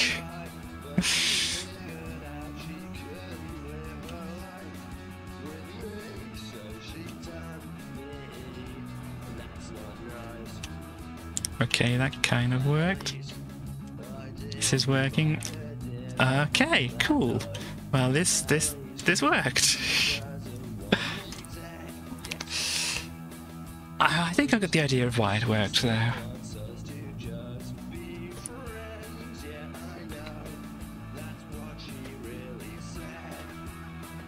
Ceiling remount. Gosh. To start Yoshi fly up to the ceiling with Yoshi and press A to dismount. A? Why A? Dismount and remount. I suppose that's the dismount button, isn't it? So fly up to the ceiling with him, dismount, and then...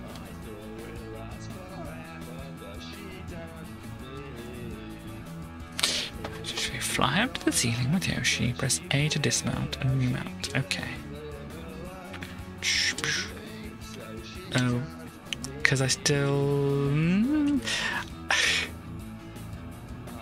This is a very peculiar...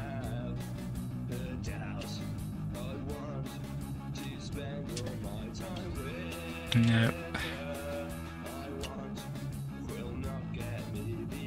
Boink. No, it's definitely not it.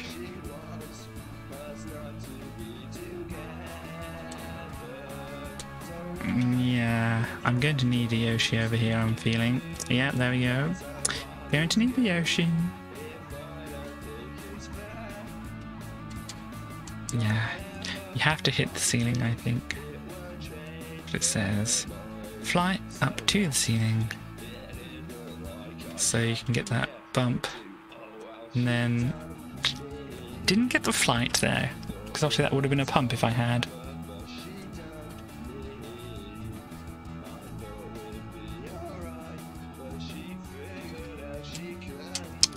Too early.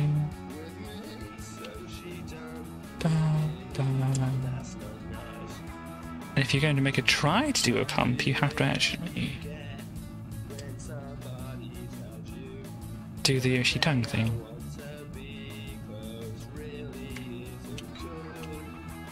Okay. Well, that kind of worked anyway. So I don't want to keep mashing everything? No.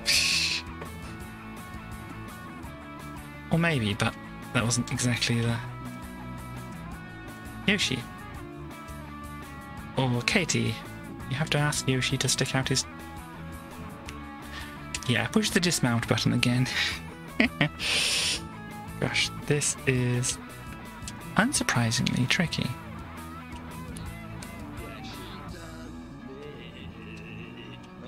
Gosh. Gosh, Yosh.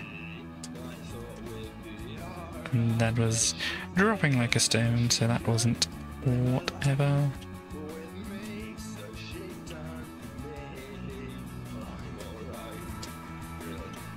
No, that's not it. Let's get a preview of some other things here. Because this Yoshi thing, tongueless. Oh, that doesn't sound good, does it? Get flight with a ceiling remount. Oh, that was the thing I was having problems with. Build some speed. And tap left.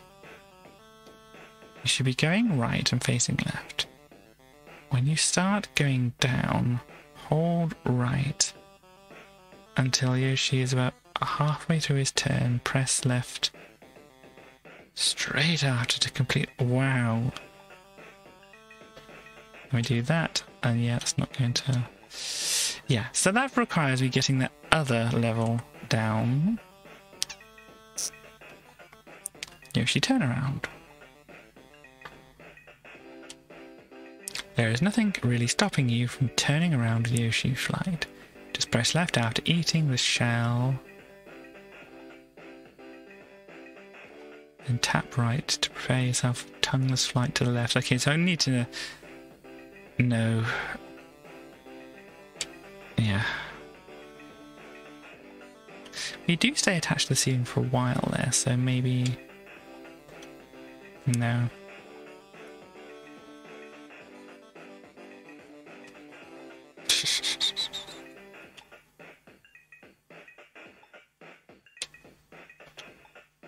But that is right. But I'd need to do grabbing a shell there, doing this tongueless thing, which is the thing from the other level. There we go, that's the right way around to do it. And then, yeah, the other test, which you'll have all these other things in. Before I finish, let me just go back to this one, because I haven't tried this one. In this, so this was get sticky fly, we're going left on the D-pad to keep sticky fly, do a turn around once you start moving in the direction, flick from left to right, twirl you go backwards, okay. So yeah, and then turn around at, like that, but better.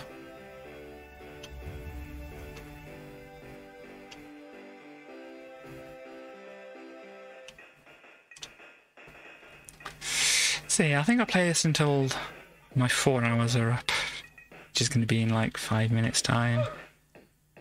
And then, yeah, just go from there. Or end there, you know.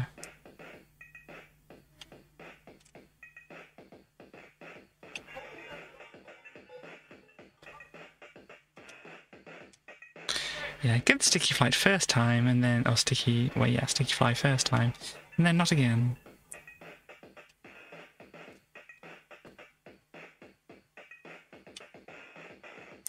And flick, and then, yeah.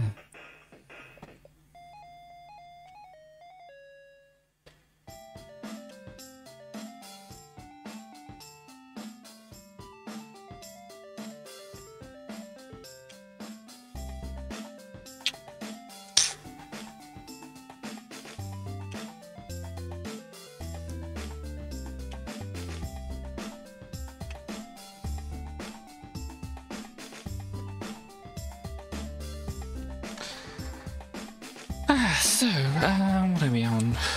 Wednesday. Wednesday. So, tomorrow I do believe that we will be having a star stream. And it will be some more SnowRunner, is that correct?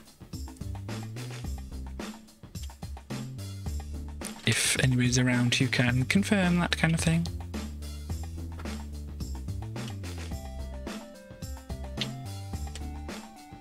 Should be cool.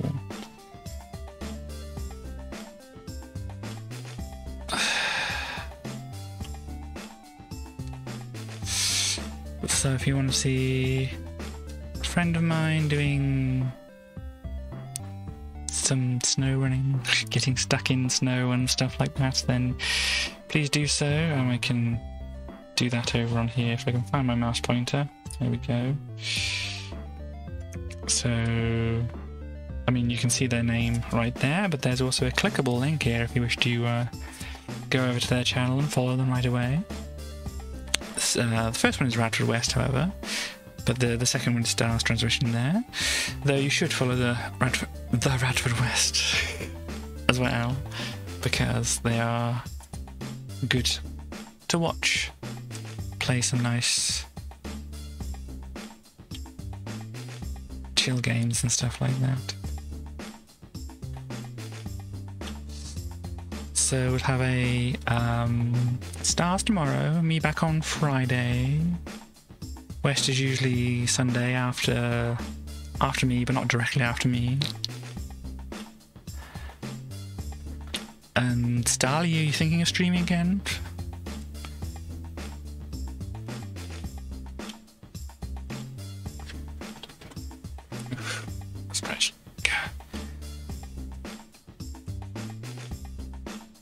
who knows? Starly may be streaming again, so if you want to follow the international woman of mystery here, Starly, then you can do so, and you may see some more... Oh yes, I'm not on the actual thing here, that's why it's not working. You may see some more dressing up game. Love Nikki. Or then maybe something else. Who knows?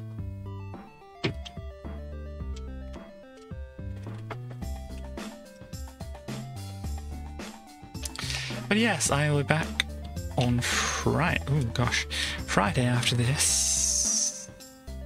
You know, 2 days time, but not quite 2 days time because I'll be doing earlier in the day.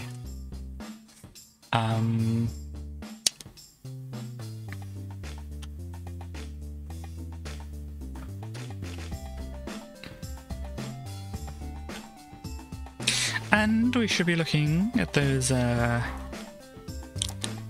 Crash magazines that featured on the cover tapes the Dizzy.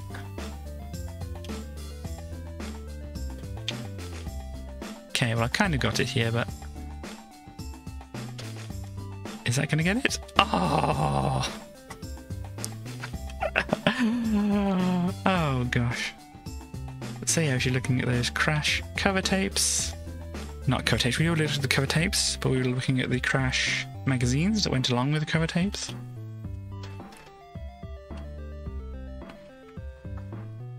Because even though they're kind of at the same time as the Amiga magazines, they definitely had their own style. And after that, I think we'll be looking at the first Dizzy fan game, I suppose, in a way, which is the first Giddy game. And you'll see what that's all about if you haven't already seen the old video on my YouTube channel of that. You'll see what that is about. Of course, to watch my old video, you'd have to go with the old voice Katie. Pre-transition Katie.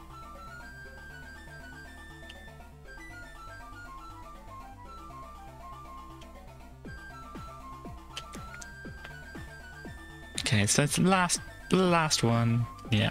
Kind of missed my time mark there, but never mind. Everything is okay. So, I hope everybody has enjoyed the stream today, and enjoyed the whateverness that it is of Top Banana, because if anything is whatever, it just certainly is Top Banana.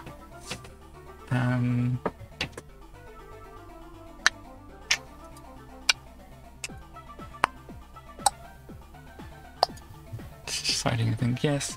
Not quite at 100 followers yet, so we don't have the art stream, as it's saying in the thingy here. Just about. Hang on, where is it? Just about. There, it's talking about an art stream. And yeah, we haven't got that set up yet.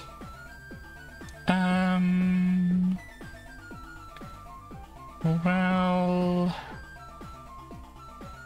I think we'll do a raid today. I may or may not stay around very long after the raid, but we should maybe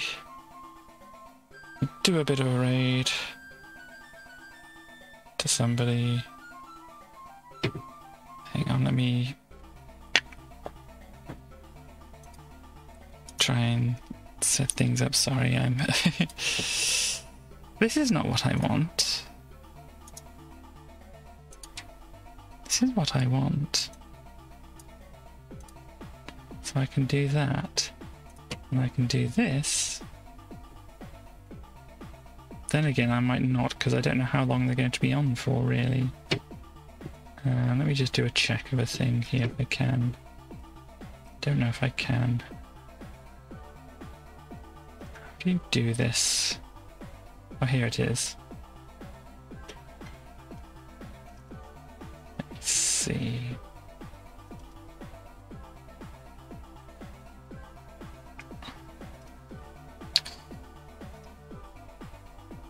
Gosh. Well, I don't know. Sorry, I kind of got distracted. Here, sorry about that, everybody. It's like, should I raid a person or not? They may not be going on for too long after this, but if you fancy coming along for a raid and such like that, we can get that set up. And yeah, if I have anything else to say, I don't know what it is, and that. But let's leave it there at the moment. Let me say goodbye to everybody, to see you next time, and I hope this is a good raid. Bye!